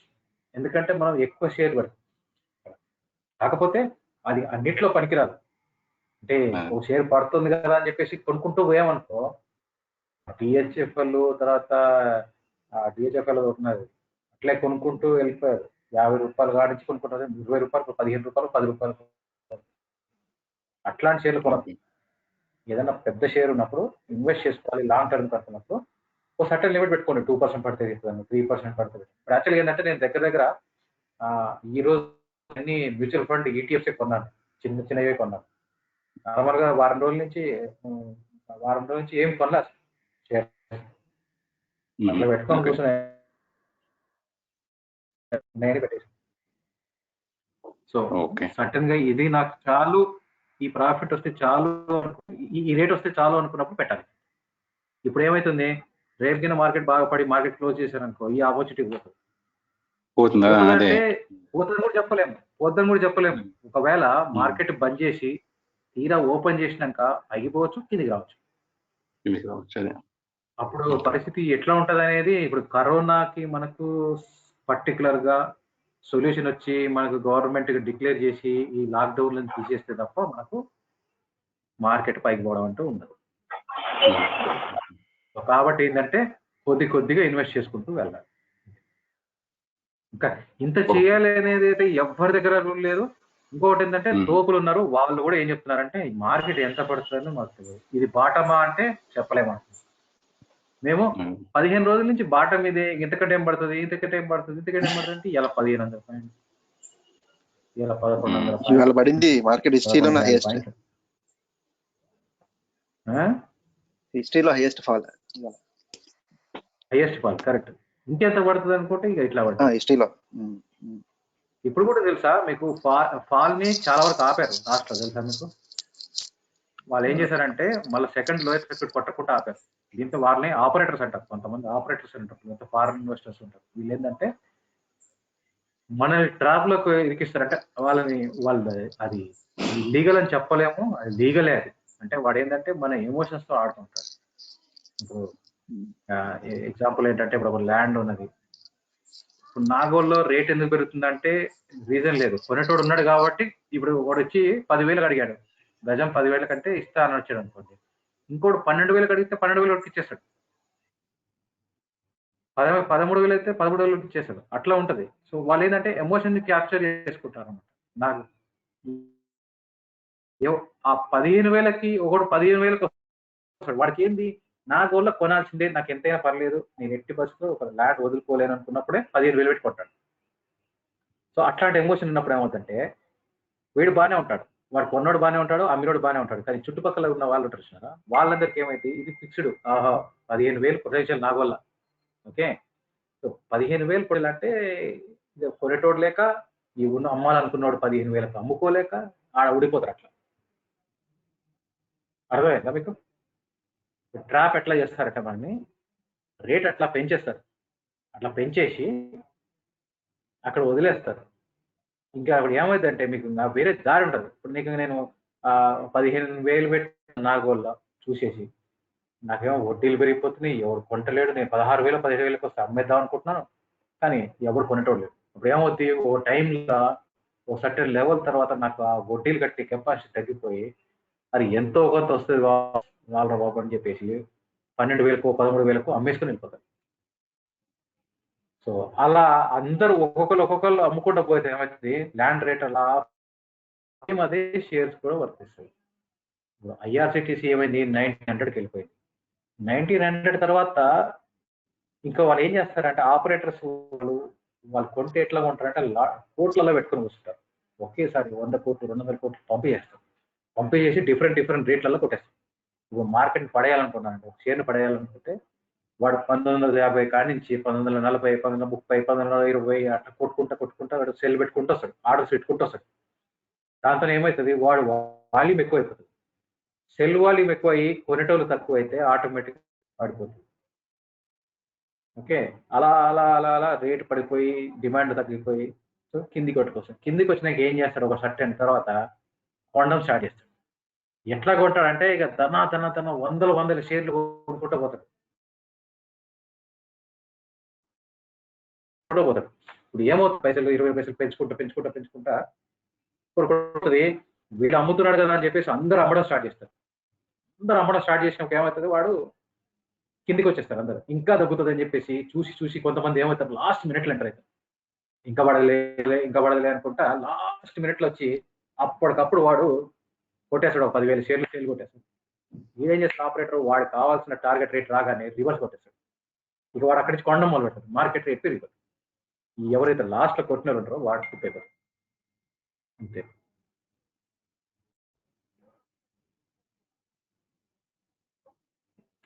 ఓకే, సో అది కాన్సెప్ట్. అర్థమైందా మీకు? ఆపరేటర్ ఎట్లా ఆడుకుంటాడంటే ఇదే బేసిక్గా, మన ఎమోషన్స్ని క్యాప్చర్ చేస్తాం. ఇంకొక కాన్సెప్ట్ కూడా ఉన్నది, ఏంటి తెలుసా? మార్కెట్లో వాళ్ళ అనాలిసిస్ ప్రకారం ఏ రేటు దగ్గర అందరు స్టాప్ లాస్ పెట్టారు అనేది వాళ్ళకి తెలుసు. ఆర్డర్స్ బట్టి చూస్తే తెలిసిపోద్ది ఏ ఆర్డర్స్ ఏ రేటు మీద ఎంతమంది కొనేటోళ్ళు ఉన్నారు, ఎంతమంది అమ్మేటోళ్ళు ఉన్నారు అనేది మనకు ఓన్లీ 20 మందికే 20 ఆర్డర్లే చూపిస్తుంది. అది కూడా జీరోగాలో. వేరే బ్రోకర్ల దగ్గర అయితే ఓన్లీ 5 ఆర్డర్లే చూపిస్తారు, 5 రేట్లే చూపిస్తారు. లాస్ట్ 5 రేట్స్ సార్ డ్యూటీకి వెళ్ళాలి సార్, డిస్టర్బెన్స్ వస్తుంది. Okay, thank you. Okay, so ఆ 5 ఆర్డర్లే చూస్తారు. ఈ 5 ఆర్డర్లు కాకుండా వాళ్ళకి ఇంకా చాలా కనిపిస్తాయి. సో వాడు ఏం చేస్తాడంటే ఏదైనా ఒక రేటు దగ్గర అందరూ ఆర్డర్ పెట్టున్నారు అనుకోండి, అక్కడ దాకా మార్కెట్ని తీసుకెళ్ళిపోయి ఒకసారి వాళ్ళందరికీ స్టాప్ లాస్ హిట్ అయిపోయినాక, వాళ్ళందరూ లాస్ట్కి వెళ్ళిపోయినాక మళ్ళీ మార్కెట్ వచ్చి మామూలు చేస్తారు. సో ఇది ఒక స్టాక్ మార్కెట్లో ఉన్న వాడే గేమ్. లాస్ అయ్యేది ఇందుకే, ఇలానే అంటే దానికి ఒక స్ట్రాటజీ లేకుండా కూడా ఇలా లాస్ అవుతుంది. ఓకే, సో అది ఈ స్ట్రాటజీ. ఓకే, అయితే దీంట్లో ఇంకేమైనా క్వశ్చన్స్ ఉన్నాయండి?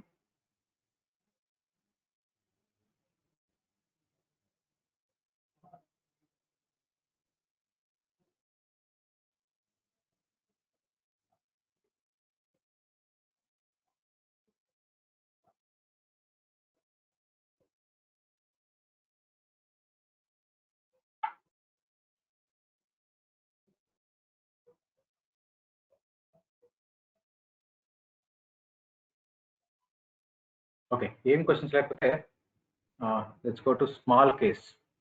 ఈ స్మాల్ కేస్లో నేను కొన్ని ఎగ్జాంపుల్ తీసుకొని చెప్తాను. ఈ స్మాల్ కేస్ అంటే ఏంటంటే, మామూలుగా మనకు మ్యూచువల్ ఫండ్ ఉంటుంది కదా, మ్యూచువల్ ఫండ్ అనేది ఒక బాస్కెట్ ఆఫ్ షేర్స్. ఓకే, ఒక బాస్కెట్ ఆఫ్ షేర్స్. వాడు ఏంటంటే, ఇప్పుడు సపోజ్ ఒక ఎగ్జాంపుల్ తీసుకుంటే నిఫ్టీ ఒక బాస్కెట్. నిఫ్టీలో బాస్కెట్ అంటే ఏంటంటే, ఇక్కడ చూడండి, ఈ మ్యూచువల్ ఫండ్ లో షేర్స్ ఎలా ఇన్వెస్ట్ చేస్తారంటే ఈ ప్రపోర్షనల్ రేట్లో చేస్తారు. చూడండి, ఓకే, ఒక నిఫ్టీ అంటే ఒక నిఫ్టీ లాట్ అంటే దాదాపు మనకి ఎంత వస్తుంది మార్కెట్ రేటు? ఒక లాట్ అంటే 21 లక్షలు పెట్టి కొంటే మీకు ఈ షేర్స్ అన్నిటి వాల్యూ అంత పెరుగుతుంది. ఓవరాల్ గా యావరేజ్ గా అన్ని షేర్స్ లో కలిపి ఎంత ప్రాఫిట్ వస్తుంది అనేది నిఫ్టీ మీద ఆధారపడి అది మారితే ఇది మారుతుంది. సో ఇక్కడ చూడండి, ప్రతి షేర్ కి అంటే నిఫ్టీ గురించి చెప్తాను. నిఫ్టీ ఎట్లా ఉంటుందంటే 50 top shares. Okay, 50 top shares select చేసుకొని దానికి ఉండే వెయిటేజ్, దాని మార్కెట్ క్యాపిటలైజేషన్ బట్టి వెయిటేజ్ తీసుకుంటాం. ఆ వెయిటేజ్ ప్రకారం ఆ స్టాక్ లో ఉన్న కదలికలను బట్టి నిఫ్టీని క్యాలిక్యులేట్ చేస్తారు. మనకు కనిపించే 7,000, 8,000, 12,000 నిఫ్టీ నంబరు లేదా సెన్సెక్స్ నంబరు. సెన్సెక్స్ అయితేనేమో 30 షేర్లు, నిఫ్టీ అయితే 50 షేర్లు. ఈ 50 షేర్ల కదలికను బట్టి దానికి మారుతున్న వాల్యూస్ బట్టి డిసైడ్ చేస్తారు. అది ఎలా చేస్తారంటే, ఇప్పుడు మీరు ఎగ్జాంపుల్ తీసుకుంటే ఈ వెయిటేజ్ తీసుకుంటే ఇక్కడ చూడండి, హెచ్డిఎఫ్సి టాప్ లో ఉంటుంది అన్నిటికంటే. Sorting. Okay, HDFC. Okay, HDFC చూసారా, 11.08% దీని వెయిటేజ్. దాదాపు అన్నిటికంటే ఇదే హైయెస్ట్ ఉంటుంది. ఓకే, హైయెస్ట్ ఇది 11% హెచ్డిఎఫ్సి బ్యాంక్. అంటే హెచ్డిఎఫ్సి బ్యాంకు పెరిగితే స్టాక్ మార్కెట్ లో కొంచెం ఎక్కువ కదలిక వస్తుంది, బాగా పడితే ఎక్కువ కదలిక వస్తుంది. అంటే ఏ షేర్ పెట్టుకుంటే కదలిక వస్తుంది అనేది మనకి ఈ షేర్ లో వెయిటేజ్ బట్టి ఉంటుంది. ఇంకొక ఎగ్జాంపుల్ మీకు బ్యాంక్ నిఫ్టీలో చూపిస్తాను.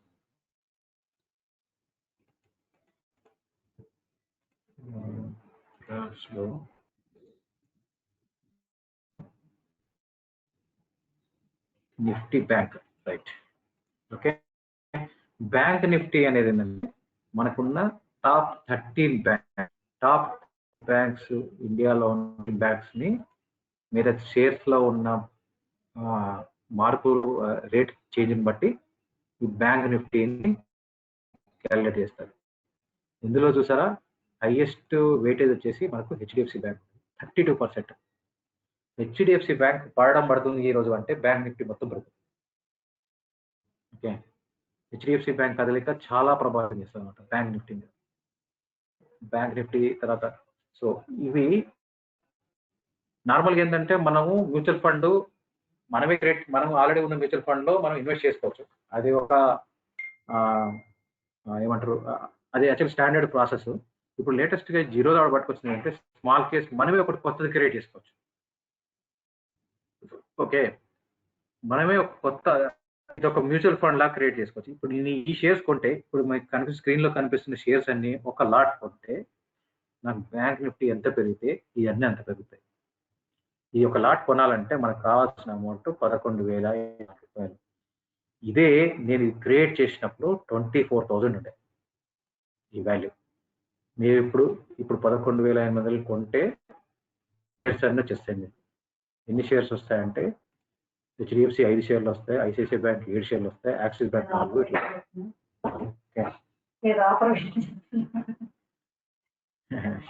ఓకే, సో ఇది ఇలా చేసుకుంటే అడ్వాంటేజ్ ఏంటంటే మనకు ఇది ఈ ఛార్జెస్ ఉండవు. ఇది మ్యూచువల్ ఫండ్ ఎక్స్పెన్స్ రేషియోస్ ఆ ఛార్జెస్ ఉండవు.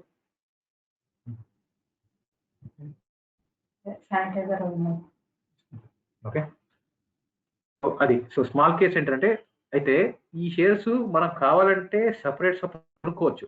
కానీ ప్రాబ్లం ఏంటంటే ఒకేసారి ఇవన్నీ ఆర్డర్ ప్లేస్ చేయాలంటే మామూలుగా చేయలేము మనం. సో దీనికి ఏంటంటే స్మాల్ కేస్ వాడు మనకు ఒక బాస్కెట్స్ క్రియేట్ చేసుకుంటాం. ఒకసారి ఇన్వెస్ట్ నవ్ అని కొట్టానే ఆటోమేటిక్గా ఎన్ని షేర్లకి ఆటోమేటిక్గా అవుతుంది.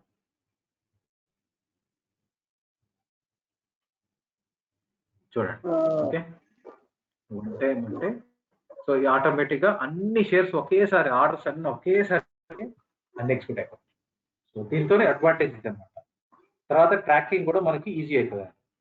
ఇంకొక అడ్వాంటేజ్ ఏంటంటే ఏదన్నా బోనస్ షేర్లు కానీ లేకపోతే డివిడెండ్లు కానీ వస్తే మనకే డైరెక్ట్ వస్తాయి. మామూలుగా ఏంటంటే మ్యూచువల్ ఫండ్ లో ఉంటే డివిడెండ్స్ మనకే ఇస్తాడు, కాకపోతే ఏంటంటే అందరికి పంచి పెడతారు. సో ఇక్కడ ఏంటంటే మనకే వస్తాయి. సో ఇది యాక్చువల్గా ఏంటంటే ఇది చేసుకోవాలని లేదు, ఇంట్రెస్ట్ అనమాట. ఒకేసారి మనం ఇట్లా ట్రాక్ చేసుకోవడానికి బ్యాంక్ నిఫ్టీని మనం మన సొంత మ్యూచువల్ ఫండ్ లా క్రియేట్ చేసుకోవాలనుకుంటే మనం ఇలా క్రియేట్ చేసుకుంటే ఏంటంటే మనకు ఎక్స్పెన్స్ రేషియోస్, చార్జెస్ ఇవన్నీ పడవు. జీరోదాలు ఏంటంటే మనకు కొన్నందుకు షేర్ బ్రోకరేజ్ ఉండదు కాబట్టి మనకు అక్కడ ప్రాఫిట్ వస్తుంది. ఓకే, సో ఇది స్మాల్ కేస్. నేనేంటంటే మీకు పిఎస్యు బ్యాంక్స్ మీద నేను ఒకటి చేసి ఎగ్జిట్ చేశాను. యాక్చువల్గా ఇదొక పోర్ట్ఫోలియో నేను గ్రూప్స్ లో ఫాలో అవుతున్నప్పుడు, యూట్యూబ్ లో ఫాలో అవుతున్నప్పుడు అతను క్రియేట్ చేశాడు. ఇది యాక్చువల్గా ఆయన క్రియేట్ చేసినప్పుడు 25,000 దీని వాల్యూ చూసారా. ఈ రేషియోలో పెట్టాడు. కాకపోతే ఏంటంటే చాలా హై రిస్క్ రావచ్చు అనమాట. అంటే కాకపోతే ప్రాఫిట్ వస్తే మాత్రం ప్రాఫిట్ కూడా బీభత్సం వస్తుంది. High risk high returns portfolio అనమాట ఇది. 25,000 అప్పుడు 25,000 పోర్ట్ఫోలియో అని పెట్టారు కదా, అప్పుడు 25,000 క్రియేట్ చేశాడు. క్రియేట్ చేసి 25,000 ఈరోజు దాని వాల్యూ 13,000 12,000 పడిపోయింది. ఇప్పుడు దీన్ని ఇన్వెస్ట్ చేస్తే మీకు ఇది విత్ ఇన్ 1 year లోపల మీకు ఆల్మోస్ట్ డబల్ అయిపోతుంది రేట్. కాకపోతే రిస్క్ రావచ్చు రాకపోవచ్చు, హై రిస్క్ అనమాట. ఇప్పుడు ఇది నిఫ్టీ బ్యాంక్ చూపించింది సరే, అది గ్యారంటీగా రిటర్న్ వస్తుంది. అది on and average Nifty bank పెరిగితే ఆటోమేటిక్గా దీనికి వాల్యూ రిటర్న్స్ వస్తాయి. సో అది అలా అట్లనే ఇది నిఫ్టీ ఫార్మా ఇండెక్స్ ఉంటుంది. ఫార్మాసిటికల్ కంపెనీస్ అన్ని ఉంటాయి దీంట్లో. ఓకే, సో అలా అన్ని క్రియేట్ చేసి పెట్టుకున్నాను. మీకు అందరికీ యాక్చువల్గా నేను ఇచ్చిన ఇదేంటంటే ఒక నిమిషం, మీకు అందరికి ఏమి ఇచ్చానంటే ఈటీఎఫ్స్ ఇచ్చాను. యాక్చువల్గా బేసిక్గా చూపిస్తున్నాను. ఆర్డర్స్ పాస్ చేశాను, ఒక్క నిమిషం. ఓకే, నేను ఎప్పుడు మార్కెట్ పడ్డా ఓకే ఈ ETF తీసుకుంటాను. ICICI Nifty, ICICI next 50, set bank Nifty, ఈ 3 మార్కెట్ 50-100 పాయింట్లు పడ్డప్పుడల్లా తీసుకుంటాను. అంటే ఒక్కొక్కటే తీసుకుంటాను. ఇది తీసుకుంటే నాకు కాస్ట్ వచ్చేసి 285 రూపీస్ అవుతుంది. ఇది 470 రూపీస్ నుంచి స్టార్ట్ చేశాను తీసుకోవడం.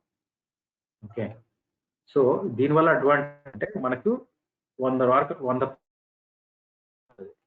సో ఆ టైంకి మనకు చీప్ రేట్లో కొనేసుకుంటాం. సో ఇది అడ్వాంటేజ్ ఏంటంటే ఒక్కసారి ఇది ఆర్డర్ అని కొట్టగానే ఈ 3 ఒకటేసారి యాక్సెప్ట్ చేసేసుకుంటారు. మనకి జీరో దాకా లాగిన్ కూడా అవసరం లేదు, ఆటోమేటిక్గా జీరో దాకా వెళ్ళిపోయి ఆర్డర్ ఎగ్జిక్యూట్ చేసుకుంటాం. సో నేను ఇవే ఇచ్చాను మీకు అందరికీ, ICICI Nifty, next 50, bank Nifty. ఈ 3టికి నేను క్రియేట్ చేసినప్పుడు, ఈ బాస్కెట్ క్రియేట్ చేసినప్పుడు నాకు 15% ప్రాఫిట్ చూపిస్తుంది. అంటే లాస్ట్ 1 ఇయర్లో ఆ రోజుకి 15% ప్రాఫిట్. 15% విత్ ఇన్ 1 ఇయర్లో ప్రాఫిట్ అంటే మంచి ప్రాఫిట్ అన్నట్టు. 12 అండ్ అబోవ్ ఏదైనా సరే షేర్ మార్కెట్లో 12% పర్ యానం రిటర్న్స్ వస్తున్నాయంటే మంచి రిజల్ట్స్ ఇస్తున్నట్టే. ఇంకా కొన్ని షేర్లు ఉంటాయి 30%, 50% కూడా పడతాయి. అవి రేర్ కేసెస్లో దొరుకుతాయి మీకు. ఓకే, సో ఇది నాకు 15% ప్రాఫిట్ ఉంది అప్పట్లో. సో ఇప్పుడు పడిపోయింది, ఇది 285 రూపీస్కి వస్తుంది. సో ఇది మంచి ఆఫర్ మీకు ఇన్వెస్ట్ చేసుకోవాలంటే. నిఫ్టీ ఇప్పుడైతే మళ్ళీ 11,000కి వచ్చింది అనుకోండి, 11,000 12,000కి వస్తే ఇది 400 500. 400 నేను 470 స్టార్ట్ చేసినప్పుడు 12,000 అట్లా ఉండే మార్కెట్. సో అంటే మీకు ఇది 400 485 అట్లా వచ్చినప్పటికి మార్కెట్ 12,000కి వస్తుంది. సో ఇప్పుడు ఇన్వెస్ట్ చేస్తే డబల్ అయిపోతుంది. ఎందుకంటే నిఫ్టీ ఎంత పెరిగితే ఇది కూడా అంతే పెరుగుతుంది, నిఫ్టీ ఎంత తగ్గితే అంతే తగ్గుతుంది. సో ఇండెక్స్ మీద ఇన్వెస్ట్ చేస్తే అడ్వాంటేజ్ ఏదైనా. నార్మల్గా లాంగ్ టర్మ్లో ఇప్పటివరకు నిఫ్టీ ఇండెక్స్ మీద 12% to 13% ప్రాఫిట్ అండి ఎవ్రీ ఇయర్. బ్యాంక్ నిఫ్టీ మీద ఆల్మోస్ట్ 13 to 14%, 15% వరకు ప్రాఫిట్. ఓకే, సో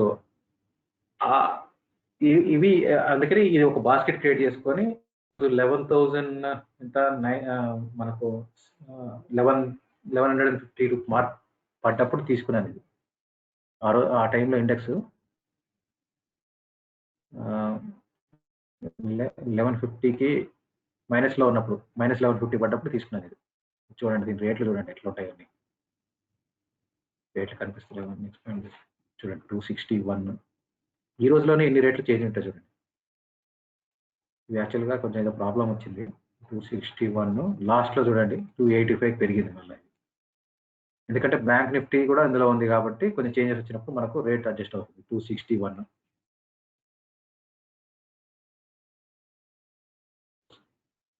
అదే చూడండి 302. ఇప్పుడు ఇది మార్చ్ 23 రోజు, మార్చ్ 23కి ఈ రోజుకి చూడండి ఎంత తేడా ఉంది రేట్. సో ఇది అడ్వాంటేజ్ అనమాట. ఇక్కడ ఏంటంటే ఇదే రోజు ఈ రోజే సపోజ్ మార్కెట్ కింద మనకు ప్లస్లోకి వెళ్ళిపోయి ఉంటే మనకు ఆ పొద్దున పడ్డ ఫాల్ చూసారా, ఆ ఫాల్ మనకు కౌంట్ అయ్యేది. కౌంట్ అంటే దాన్ని మనం క్యాష్ చేసుకోగలం. ఈటీఎఫ్స్తోనే అడ్వాంటేజ్ అదే బేసిక్గా. ఓకే, సో ఇది నిఫ్టీ స్మాల్ కేస్. నేను అసలు అన్నిటికంటే మించింది మర్చిపోయాను ఇక్కడ, జీటీటీ అసలు కాన్సెప్ట్. ఓకే, మీరు ఇక్కడ క్లియర్ చేసినప్పుడు క్రియేట్ జీటీటీ అని చూసారా, ఇది జీరోదాలో తప్ప వేరే ఎక్కడా లేదు. జీరోదాలో మాత్రమే అది. ఇది చాలా యూస్ఫుల్. మీరు మార్కెట్ చూడనప్పుడు, నేను ఏదైనా రేట్ ఇచ్చినప్పుడు మీరు ఇందులో పెట్టేసుకుంటే ఆటోమేటిక్గా ఎగ్జిక్యూట్ అయిపోతుంది. నార్మల్గా ఏంటంటే ఏ బ్రోకర్ అయినా ఆర్డర్ పెడితే ఆ రోజు ఎండ్ ఆఫ్ ది డే కల్లా క్లోజ్ చేసేస్తారు. ఒకవేళ ఆ రోజు ఎండ్ ఆఫ్ ది డేకి ఎగ్జిక్యూట్ కాకపోతే మీకు ఆర్డర్ క్యాన్సిల్ చేస్తాడు, మళ్ళీ పెట్టుకోవాల్సింది. అదే జీరోదాలో మాత్రం ఈ ఆప్షన్ ఇచ్చారనమాట. ఇది ఎన్ని రోజులైనా సరే ఉంటుంది. ఓకే, ఇది చూడండి, this trigger is expired in March 23 అంటే ఎగ్జాక్ట్లీ 1 year. 1 year వరకు ఏ రోజు వచ్చిన రేటు ఎగ్జిక్యూట్ చేస్తారు. చూడండి, ఇప్పుడు ఇది పెట్టాలంటే ఇక్కడ బయ్యా సెల్లా మనం డిసైడ్ చేసుకోవచ్చు. ట్రిగ్గర్ ప్రైస్ ఏ రేటుకి వస్తే మనకు ఈ ఆర్డర్ ఎగ్జిక్యూషన్కి వెళ్ళాలి మార్కెట్కి. సో ఇప్పుడు నేను ఏం చేస్తానంటే, ఇప్పుడు నాకు ఎంత మన రేటు 181 ఉంది. సో నాకు 175 వస్తే నేను బై చేయాలి ఎస్బీఐ అని డిసైడ్ అయ్యాను. 175కి వస్తే నేను 10 షేర్లు కొంటాను. ఓకే, ఏ రేటుకి కొనాలి అంటే ఈ 175.1కో లేకపోతే అంటే లగ్భగ్ ఆ రేట్లోనే వచ్చి నాకు 175 రేంజ్లోనే కావాలి కాబట్టి నేనేం చేస్తానంటే లేకపోతే 174.9 అట్లా పెట్టేస్తాను. 175.1 పెట్టేసుకొని ప్లేస్ అని కొడితే ఈ ఆర్డర్ అలా ఉండిపోతుంది. మీకు ఒక ఎగ్జాంపుల్ చూపిస్తాను. ఆర్డర్ నేను క్రియేట్ చేసుకునేది చూడండి. టీసీఎస్ చూసారా? టీసీఎస్ రేటు నేను 1300కి వస్తే 1300 నుంచి 1300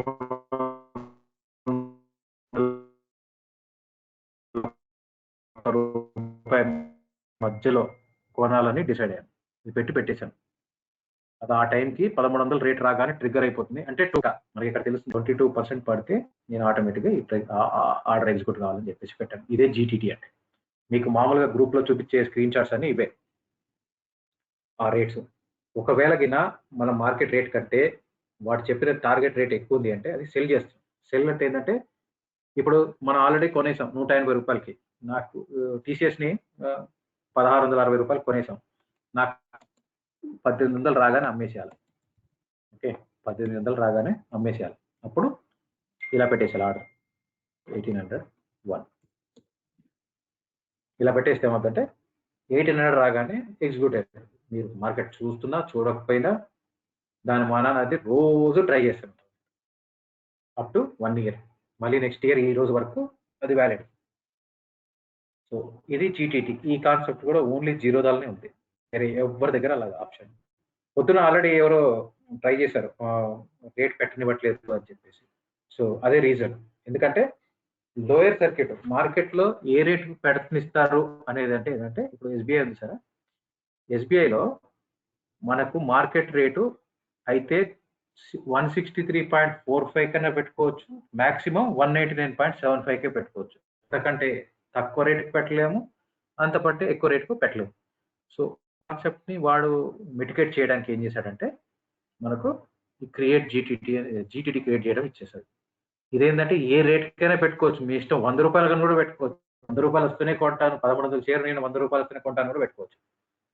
ఓకే, మీరు అబ్జర్వ్ చేస్తారో లేదు చూడండి. టీసీఎస్ చూడండి, ఎక్కడ టీసీఎస్ 1600, మనం పెట్టిన టార్గెట్ 1100.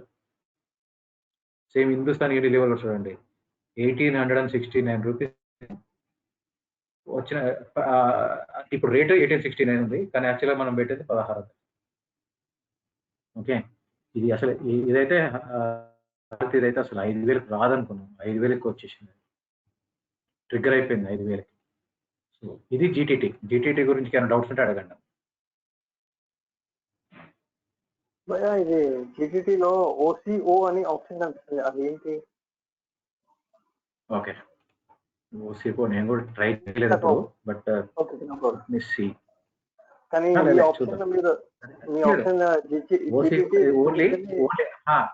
ఇది ఓన్లీ సెల్ కు ఉంటుంది చూడండి, పైకి లేదు, ఓన్లీ సెల్కే ఉంది. On cancels others.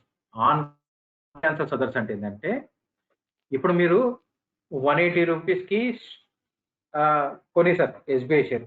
ఓకే, దాన్ని ఏం చేయాలనుకుంటున్నారు? 190కి వస్తే అమ్మేయాలనుకుంటున్నారు. ఇప్పుడు యాజిటీగా చూస్తే 5% పైకి పోయినా 5% కిందికి పోయినా సరే మనము ఎగ్జిక్యూట్ చేయాలి టార్గెట్. అంటే 5% కిందికి పోతే అంతకు మించి నాకు లాస్ రాకూడదు అని చెప్పేసి బయటకు వచ్చేయాలి. ఓకే, స్టాప్ లాస్ అంటే. లేదు 5% పైకి వెళ్ళిపోయింది అనుకోండి 196.6 దగ్గర నేను ఎగ్జిట్ అయిపోవాలి. సో ఓసీఓ అంటే అదే ఆన్ క్యాన్సల్స్ అదర్స్. అంటే ఒకవేళ ఇది ఎగ్జిక్యూట్ అయింది అనుకోండి, ఇప్పుడు మనం ఇది ప్లేస్ చేయగానే ఏమో తెలుసా, ఈ రేటు రాగానే 172.75 రాగానే ఈ రెండు యాక్షన్స్ ట్రిగర్ అయిపోతాయి. ట్రిగర్ అయిపోయి రెండు ఆర్డర్స్ వెయిట్ చేయాలి అనమాట. ఏది హిట్ అయితే ఫస్ట్ ఏది హిట్ అయితే 172.5కి రేట్ రాగానే ఈ 190.65 ఉన్న ట్రాన్సాక్షన్ క్యాన్సిల్ అయిపోతుంది. ఇది ఎగ్జిక్యూట్ అయిపోతుంది, ఇది క్యాన్సిల్ అయిపోతుంది. Any one either one. Suppose 190కి వెళ్ళిపోయింది అనుకోండి రేటు, 190కి ఎగ్జిక్యూట్ అయిపోతుంది, 172 ఆటోమేటిక్ క్యాన్సిల్ అయిపోతుంది. సో ఓసీఓ అంటే అదే. సో ఇది యాక్చువల్గా అయితే ఇంతవరకు నేను బైకే వాడాను, ఎప్పుడు దీనికి వాడలేదు, సెల్కి వాడలేదు ఇంతవరకు, అంటే అవసరం పడలేదు ఎప్పుడు. ఇంకోటి ఏంటంటే వాడు చెప్పండి, ఇది ఆప్షన్స్ పనిచేది, ఆప్షన్స్ కి ఫ్యూచర్స్ కి పనిచేది. ఈ ఆప్షన్ దానికి ఓన్లీ స్టాక్స్ మాత్రమే ఈ ఆప్షన్. అది ఉంటే ఇంకా అరాచకం బయలుదేరుతుంది. ఇది కండిషన్ పెట్టేసి వదిలేస్తే ఆటోమేటిక్ ట్రిగ్గర్ అయిపోతుంది. మంచిగా ఆప్షన్ జీటీపీ అంతే, ట్రిగ్గర్ అయిపోతుంది. అవును, మనకు ఆటోమేటిక్ గా ట్రిగ్గర్ అయిపోతుంది. మానిటర్ చేయాల్సిన అవసరం లేదు. బై మిస్టేక్ అరే ఒకసారి రేట్ దాటిపోయింది అనుకోవడము, లేకపోతే రేటు ఆ టైంకి మనం చూసుకోమైతే, లేకపోతే మన ఫ్రెండ్కి చెప్పి అరే నాకు చెప్పురా అని చెప్తాము, వాడు చెప్పి కొట్టేలోపే రేట్ దాటిపోతుంది. అవును, ఇది 2-3 రోజుల్లో అట్లాంటప్పుడు ఏంటంటే 2-3 రోజులకు ఒకసారి మానిటర్ చేసుకొని ఇది సెట్ చేసి పెట్టేస్తే ఆటోమేటిక్ ట్రిగ్గర్ అయిపోతుంది. అంటే డైలీ మానిటర్ చేయకుండా అవసరం లేదు, అంటే మాకు టైం అదే అదే అదే మంచి ఆప్షన్ ఉంది ఇది. Thanks for saying this one. ఇది వెరీ గుడ్ ఆప్షన్. దీన్ని చాలా వాడుతున్నాను, నేను కూడా చాలా నుంచి వాడుతున్నాను దీన్ని. అది పెట్టేస్తే అది ఏదో టైంకి ఎగ్జిక్యూట్ అయిపోతుంది. సో మనం ఆ టైంకి మిస్ కాకూడదన్నమాట. ఇది ఓన్లీ షేర్స్కి, ఆప్షన్స్కి, ఫ్యూచర్స్కి పనిచేయదు. అది దానికి పనిచేస్తే ఇంకా చాలా బాగా వాడుకోవచ్చు. యాక్చువల్లీ ఇయ్యడానికి ఆప్షన్ ఇవ్వట్లేదు, ఫ్యూచర్లు ఇస్తాడేమో తెలియదు. సో చాలా ఫీచర్స్ ఇప్పుడు ఏంటంటే బేసిక్గా జీరోదా నేను ఎందుకు టెక్నాలజీ వైజ్గా జీరోదా ఉన్న వాటిలో. కాకపోతే దీనికి ఒకటే ఒక దరిద్రం ఏంటంటే ఈ బెస్ట్ అప్పుడప్పుడు సర్వర్స్ హ్యాంగ్ అయిపోతాయి. మనం ఏదైనా ఆర్డర్ కరెక్ట్గా పెట్టలేకపోతే, అంటే స్టాప్ లాస్ అయినా పెట్టుకోకపోతే ఎగ్జిక్యూట్ అయిపోతుంది. స్టాప్ లాస్ ఎగ్జిక్యూట్ కాదు, లాస్ వెళ్ళిపోతాము. లేకపోతే టార్గెట్ వచ్చినా కూడా మనకు ఎగ్జిట్ అవ్వడానికి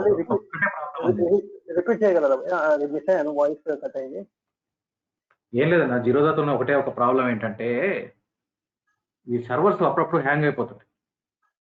దానివల్ల ఏమవుతుందంటే మనం మార్కెట్ మంచి బాగా వాలటాలిటీ, అంటే ఈ రోజు వచ్చిన సిచ్యువేషన్ లాంటివి వస్తే ఒక్కోసారి వాడికి ఆర్డర్స్ ఎక్కువైపోయినా, యూజర్స్ ఎక్కువ లాగిన్ అయిపోయినా వాడి సర్వర్స్ హ్యాంగ్ అయిపోయి వాడి ఫ్రీజ్ అయిపోతాయి టెర్మినల్స్. మనకి ఇంకా మనం ఏం చేయలేము, ఎగ్జిట్ చేయలేము, ఏం లేదు.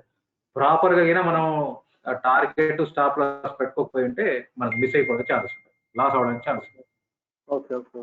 ఓకే, సో అందుకని చెప్పేసి జీరోదా మీద ఒకటే బ్యాడ్ రిమార్క్ ఉంది దాని మీద, సరిగ్గా పనిచేయరు ఒక్కోసారి. కాకపోతే నేను లాస్ట్ జూలై నుంచి యాక్టివ్గా చూస్తున్నాను. అట్లాంటి టైంలో 4 సార్లు ఏమైందండి.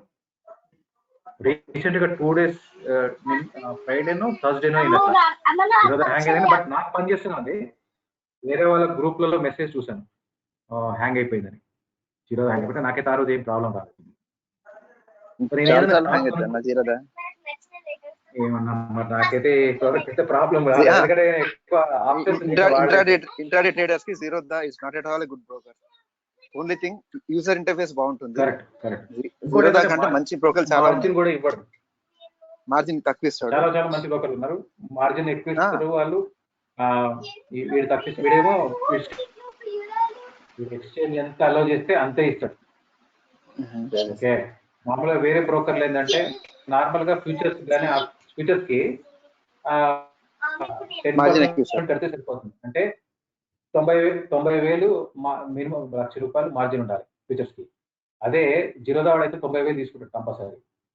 అదే వేరే బ్రోకర్లు అయితే ఏంటంటే ఇంట్రాడేకి సేమ్ డేకి 9,000 కడితే సరిపోతుంది. 90,000 ఒక 90,000 కడితేనేమో నెక్స్ట్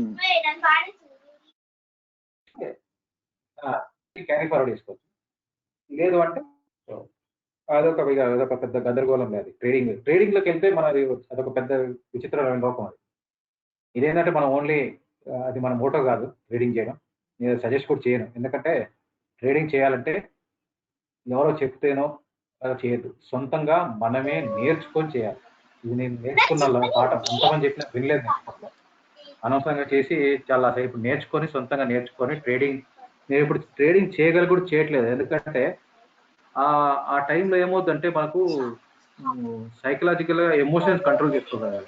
లాస్ వచ్చినా తట్టుకొని ఉండాలి, లాభం వచ్చినా తట్టుకొని ఉండాలి. మనకేం తెలుసా, లాభం వచ్చినా లాస్ వచ్చినా కూడా మన బీపీ పెరుగుతుంది.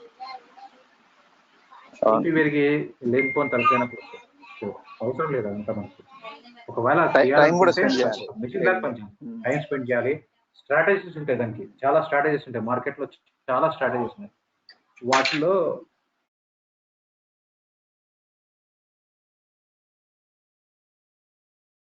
సేఫెస్ట్ ట్రేడింగ్ చేయొచ్చు. ఇంకా కొన్ని ట్రేడింగ్స్ ఉన్నాయి చాలా, అసలు ఏం పని చేయని కూడా. సో అది కాకపోతే అవి బాగా పెయిడ్ అంటే మనకు అందరు చెప్పరు. అది మనం నేర్చుకుంటుంటే మనం సొంతంగా క్రియేట్ చేసుకోవాలి. ఎలా చేస్తే మనం తక్కువ రిస్క్ తోని ప్రాఫిట్స్ మార్కెట్ నుంచి తెచ్చుకోగలం. ఒక్కడే గుర్తుపెట్టుకోండి కదా, రిస్క్ ఎక్కువ ఉంటే ప్రాఫిట్ ఎక్కువనే ఉంటుంది, లాస్ కూడా అట్లే ఉంటుంది. రిస్క్ తక్కువ ఉంటే ప్రాఫిట్ మాత్రం తక్కువ ఉంటుంది. సింపుల్, స్టాక్ మార్కెట్లో అంతే సింపుల్. రిస్క్ ఎక్కువ తీసుకుంటే ఎక్కువ పైసలు, రిస్క్ తక్కువ ఉంది అంటే నీకు తక్కువ పైసలు వస్తాయి. సో రిస్క్ తక్కువ పెట్టుకొని స్టాక్ మార్కెట్ నుంచి ఆదాయం తీసుకోవచ్చు, రిస్క్ ఎక్కువ పెట్టుకొని భయంకరమైన ఆదాయం తీసుకోవచ్చు, కాకపోతే భయంకరమైన లాస్ కూడా తీసుకోవచ్చు. రిస్క్ తక్కువ దగ్గర లాస్ కూడా తక్కువనే ఉంటుంది, మినిమల్ లాస్ ఉంటుంది. లాస్ లేకుండా అయితే ఏది అంటే ఇదే కాదు, ఏ బిజినెస్ కూడా చేయలేము. లాస్ లేకుండా బిజినెస్ చేయలేము. కాకపోతే దాన్ని ఎవడు వేరే బిజినెస్ ఏంటంటే ఎవడు పట్టించుకోడు, ఎందుకంటే లాస్ ఒక్క రోజులో రాదు, 2 రోజులు రాదు, ఓవర్ ద మంత్స్లో వస్తుంది. కానీ స్టాక్ మార్కెట్లో ఏంటంటే ఉదయం నుంచి సాయంత్రం వరకే తెలిసిపోతుంది లాసా ప్రాఫిట్లో. అందుకని చెప్పేసి స్టాక్ మార్కెట్ మీద అందరికీ ఏంటంటే ఒక దురభిప్రాయం ఉన్నది. కానీ కరెక్ట్ స్ట్రాటజీలో పోతే మీకు ఎక్కడ లాస్ రాగాలని చెప్పను, బట్ లాస్ని మినిమైజ్ చేసుకోవచ్చు. ఓకే, సో అది. ఇంకా ఏమైనా డౌట్స్ ఉన్నాయని చెప్పండి. ఇంకా సో స్టాక్స్కి వెళ్ళిపోదామా, ఏ స్టాక్స్ ఎలా అనేది చూద్దామా. ఇక ఇది జిరోదా అయితే ఓకే కదా, జిరోదా ప్లేసింగ్. ఏదైనా ఆర్డర్స్ జిరోదా అకౌంట్ క్రియేట్ చేయాలంటే నాది లింక్ ఇచ్చాను, ఆ లింక్తో క్రియేట్ చేసేసేయండి. ఓకే, అది చాలా సింపుల్. కాకపోతే ఇప్పుడు కొంచెం టైం పడుతుంది, 72 hours పడుతుంది. నార్మల్గా అయితే 24 hours అకౌంట్ ఓపెన్ చేస్తారు. ఓకే, సో ప్రస్తుతానికి మాత్రం అది 72 hours పడుతుంది. అందరూ దాదాపు 15 ఏళ్లలో ఇన్ని అకౌంట్లు ఎప్పుడు క్రియేట్ చేయలేదంట. ఈసారి క్రియేట్ అవుతున్న అకౌంట్స్ ఫస్ట్ టైం అనమాట. నార్మల్గా ఎప్పుడైనా మార్కెట్ బాగా ఇప్పుడు మాత్రం జనాలకు అవేర్నెస్ పడితే అందరు మార్కెట్ పోతారు. కానీ ఈసారి చూడడం వల్ల మార్కెట్లో కొత్త ఇన్వెస్ట్మెంట్లు వస్తున్నాయి, కొత్త వాళ్ళు వస్తున్నారు. సో దానివల్ల ఏమైందంటే వీళ్ళ అకౌంట్ ఓపెనింగ్ తట్టుకోలేకపోతున్నారు. వాళ్ళు దాదాపు 12,000 మంది పనిచేస్తున్నారంట దాని మీద, జిరోదాలో వర్క్ ఫ్రమ్ హోమ్ వాళ్ళందరూ. సో అది. సో జిరోదా అయితే ఓకే కదా ఇప్పుడు మీకు? ఇంకేమైనా డౌట్స్ ఉన్నాయండి? సో నేను కొన్ని షేర్స్ చూపిస్తాను, మేజర్ షేర్స్ నేను ఎక్కువ రెగ్యులర్గా ఫాలో అయ్యాయి. ఇది చూడండి, ఈ షేర్స్ ఉన్నాయి చూసారా ఇక్కడ లెఫ్ట్ సైడ్లో, ఇవన్నీ దాదాపు ఆల్మోస్ట్ టాప్ కంపెనీస్ ఇవి. ఫస్ట్ ఇక్కడ వరకు చూడండి, హెచ్డిఎఫ్సి. మీకు ఇక్కడ ఇంకొక పాయింట్ చెప్తాను చూడండి, కొన్ని కంపెనీస్కి ఇంకో కంపెనీతో లింక్ ఉంటుంది. ఎగ్జాంపుల్ ఏంటంటే హెచ్డిఎఫ్సి బ్యాంక్. హెచ్డిఎఫ్సి బ్యాంక్ ఎంత పెరిగితే హెచ్డిఎఫ్సికి అంత ప్రాఫిట్, తెలుసా ఇది మీకు? హెచ్డిఎఫ్సి అని చూసారా, మనకు హౌస్ లోన్స్ అన్ని మనకు హెచ్డిఎఫ్సి నుంచి వస్తాయి, బ్యాంకింగ్ మాత్రం హెచ్డిఎఫ్సి బ్యాంకు. కానీ హెచ్డిఎఫ్సి బ్యాంకు సబ్సిడరీ కంపెనీ అంటారు నార్మల్గా, బిజినెస్ భాషలో మాట్లాడితే సబ్సిడరీ. హెచ్డిఎఫ్సి బ్యాంక్ మీద ఎగ్జాంపుల్ చూపిస్తుంది, హెచ్డిఎఫ్సి షేర్ హోల్డర్స్.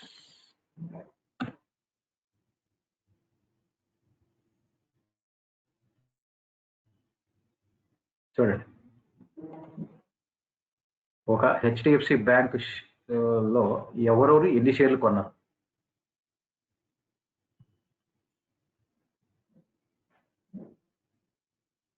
సేమ్ ఇదే ఎస్బీఐ కార్డు ఎస్బీఐకి వర్తిస్తుంది. ఎస్బీఐ కార్డు ఎంత పెరిగితే ఎస్బీఐకి అంత లాభం, ఎందుకంటే ఆల్మోస్ట్ 40% to 80% స్టేక్ ఉంది. ఓకే, ఇక్కడ చూడండి,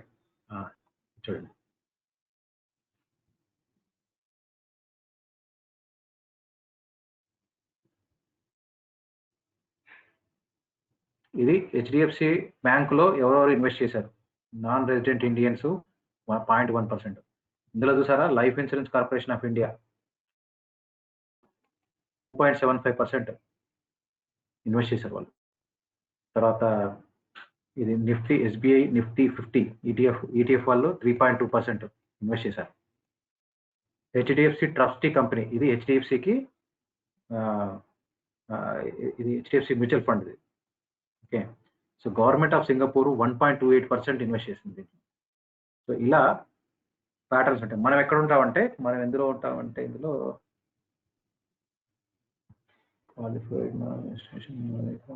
అదర్స్ అని ఉంటుంది నార్మల్గా, లేకపోతే అదర్స్ అని ఉంటుంది. అది అక్కడ ఇది టాప్ మొత్తం కాదు. సో టాప్ కాబట్టి మన పేరు కనిపించట్లేదు. యాక్చువల్గా ఏంటంటే మనం రీటైల్ ఇన్వెస్టర్స్, మనం స్మాల్ ఇన్వెస్టర్స్ అనమాట. సో అదర్స్ కింద మన షేర్ కనిపిస్తుంది.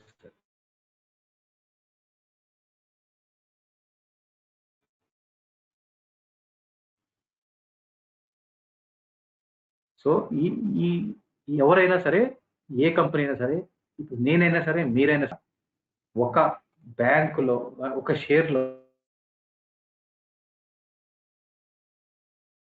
అంటే మొత్తం టోటల్ ఉన్న షేర్స్ లో 1% కంటే ఎక్కువ కొంటే ఒక క్వార్టర్లో సెబీకి ఇన్ఫార్మ్ చేయాలి. ఫలానా 1% కంటే ఇంత పర్సెంట్ ఇస్తారు.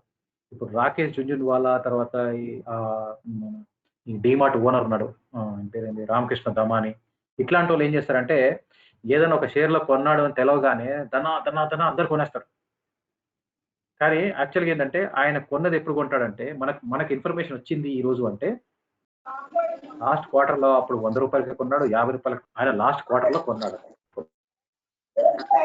10 రూపాయలకి కొన్నాడు తెలియదు. కానీ మనకి ఈ రోజు తెలిసేటప్పటికి ఏమవుతుంది, రేటు పెంచి పడేస్తారు. ఎప్పుడైనా ఇట్లా పలానోడు కొన్నాడని చెప్పేసి మాత్రం కొనకండి.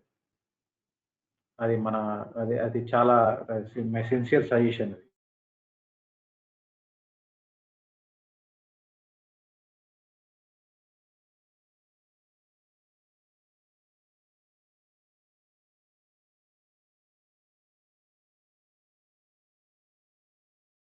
ఎందుకంటే వాడు 10 రూపాయలు కొట్టాడు, ఈ రోజు మార్కెట్లో 152 రూపాయలు.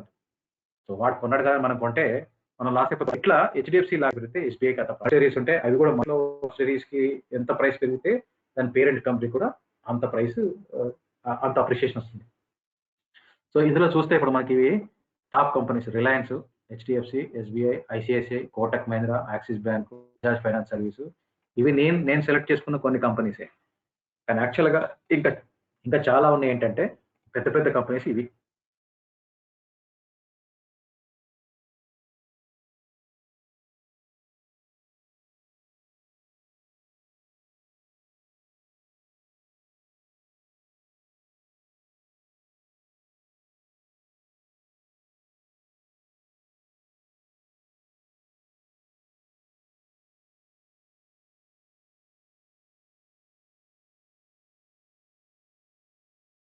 Hello,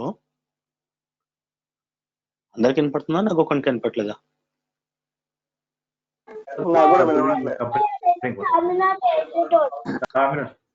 dominoes pizza,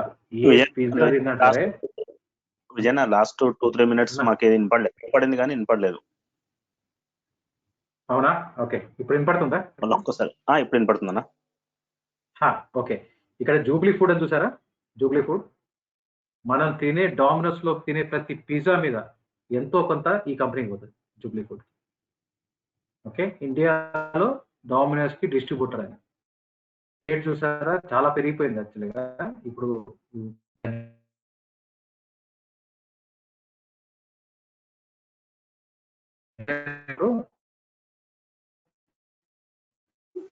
Vijay, you're breaking in between. Vijay, మధ్య మధ్యలో మిస్ అవుతుంది. చాలా హై రేట్ పోయింది, చాలా మంచి షేరు.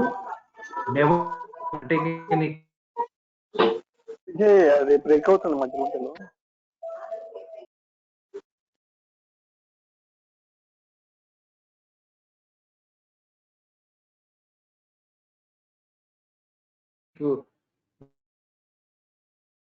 డామినోస్ పిజ్జాలు తినడం మానేయారు జనాలు, కాబట్టి సేమ్ అదే బ్రిటానియా.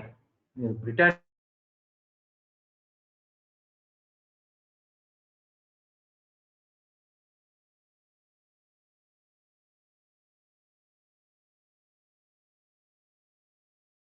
ఆదాయం వస్తున్నట్టు ఆ కంపెనీ. మనం చూడండి, నార్మల్ గా మనం తినే ప్రతి మెజారిటీ బిస్కెట్స్ బ్రిటానియా వాడి ఉంటాయి. సిమిలర్లీ ఐటీసీ, మనం తినే ఆట ఆశీర్వాద్ ఆట అన్ని ఐటీసీ. వినిపిస్తుందా ఇప్పుడు? ఓకే, ఇప్పుడు వినిపిస్తుందా? హలో, యా ఇప్పుడు వినిపిస్తుంది Vijay. Hello, okay, audio disconnect చేసేసాను. సరే, సో చాలా ఎక్కువ చెప్పేసాను అనుకుంటున్నాను, ఎంతవరకు ఎక్కిందో లేదో తెల్ల జనాలకి, కానీ బట్ ఏదైనా డౌట్స్ ఉంటే పింగ్ చేయండి. ఓకే, పర్సనల్ కూడా నేను ఏదైనా ఉంటే మెసేజ్ పెట్టండి, నేను చెప్తాను. సో ఇవంటి కంపెనీస్ ఇవన్నీ మానిటర్ చేసుకోండి, మీకు నచ్చిన కంపెనీస్ లో పెట్టుకోండి. ఓకే, కొన్ని కంపెనీస్ గవర్నమెంట్ కంపెనీ పాయింట్ ఏంటంటే గవర్నమెంట్ కంపెనీస్ మాత్రం డివిడెండ్ బాగా ఇస్తాయి, కాకపోతే వాటి రేట్ ఎక్కువ పెంచరు. Okay, so that is for sure. అంటే మనం రూపాయి ఫేస్ వాల్యూ ఉంటే ఒక్కోసారి 6 రూపాయలు 7 రూపాయలు కూడా ఇస్తారు వాళ్ళు. రూపాయికి 6 రూపాయలు ప్రాఫిట్. కాకపోతే ఏంటంటే ఆ రేట్లు పెరగవు. మన మామూలుగా ఏంటంటే మార్కెట్లో ప్రీమియం రేట్లో కొంటాం. సో ప్రీమియం రేట్లో కొన్నప్పుడు మనకు ఆ పెట్టిన అమౌంట్కి మనకు వర్కౌట్ అవుతుంది. సో గవర్నమెంట్ కంపెనీస్ కొనడం తప్పలేదు, బట్ ప్రాఫిట్స్ భారీగా. ఓకే, కాకపోతే ఓవర్ ద పీరియడ్ ఒక చేస్తే మాత్రం మీకు డెఫినెట్గా బెనిఫిట్. ఇప్పుడు ఇందులో ఉన్న ఏ షేర్స్ అయినా సరే అలా అని చెప్పేసి కొన్ని మర్చిపో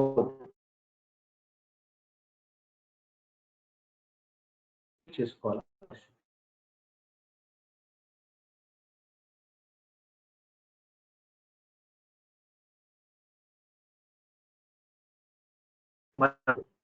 రెగ్యులర్గా రీవిజిట్ మార్కెట్లో ఏది పరిస్థితి. ఇప్పుడు ఎగ్జాంపుల్ ఏంటంటే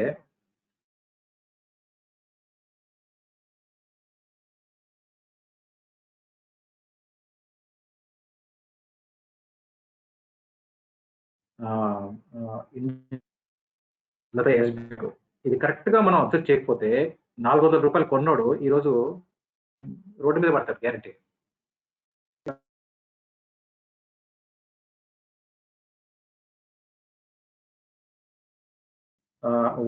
ముందే మనం అనాలిసిస్ చేసుకొని సరైన టైంకి ఎగ్జిట్ అయిపోవాలి. ఇప్పుడు నేను ఎగ్జాంపుల్ చెప్తే ఇండస్ఇండ్ బ్యాంక్ ఒక 2 షేర్లు కొన్నాను, ఎంతో కొంత లాస్ ని సేవ్ చేసుకోవచ్చు. 14 కొంటే అది ఒక షేర్ని 600 రూపాయలు అమ్మేసి అమ్మాక ఇప్పుడు కూడా అది చాలా పడిపోయింది. ఎగ్జాంపుల్ చూస్తే ఇండస్ఇండ్ బ్యాంక్ ఎంత ఉంది, నేను 600 రూపీస్ అమ్మితే ఈరోజు 300కి ఎంత వచ్చింది, ఆల్మోస్ట్ 300-400. సో కాబట్టి వీక్లీ వన్స్ ఓపెన్ చేసి చూడండి, అట్లీస్ట్ పరిస్థితి ఏంది వీలైనంత వరకు కనుక్కుంటా ఉండండి రేట్లు. అలా చూసుకుంటూ మనం లాస్ట్ నుంచి తప్పించుకోవచ్చు. అలా ఎందుకంటే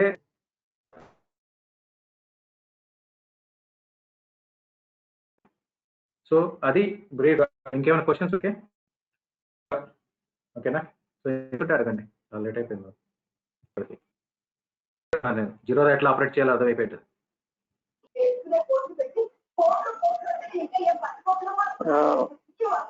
థ్యాంక్ యూ విజయేంద్ర గారు, మీరు మంచిగా చెప్పారు. ఏదైనా షేర్స్ గురించి కావాలంటే అడగండి, నాకైతే ఈ రోజు నచ్చిన టాపిక్ అయితే జిటిటి చాలా మంచిగా అనిపించింది నాకు. నేను జీరోదా 1 year నుంచి యూజ్ చేస్తున్నాను. అంటే జస్ట్ ఫర్ శాంపుల్ కోసం నేను అకౌంట్ తీసుకున్నాను, నాకు తెలియదు ట్రేడింగ్ ఎట్లా చేయాలి, స్టాక్ మార్కెట్. ఓన్లీ కొంచెమే అమౌంట్ ఇన్వెస్ట్ చేశాను. కొన్ని ప్రెసెంట్ నేను కంప్లీట్ గా 90% లాస్ లో ఉన్నాను. నాకు తెలియదు, జస్ట్ ఎట్లంటే అటెంప్ట్ చేసి చేద్దామని నేను. మీ వల్ల కొత్త టాపిక్ నాకు తెలిసింది ఏంటంటే జిటిటి అయితే చాలా మంచి ఆప్షన్. అది వితౌట్ మానిటరింగ్ ఒకటి పెట్టేస్తే అది ఎగ్జిక్యూట్ అయిపోతుంది, ఆటోమేటిక్ గా ట్రిగ్గర్ అయిపోతుంది. ఓకే, అది నాకు థ్యాంక్స్ అండి. మంచి యాక్చువల్ గా మీరు ఒక మంచి పాయింట్ చెప్పారు. ఓకే,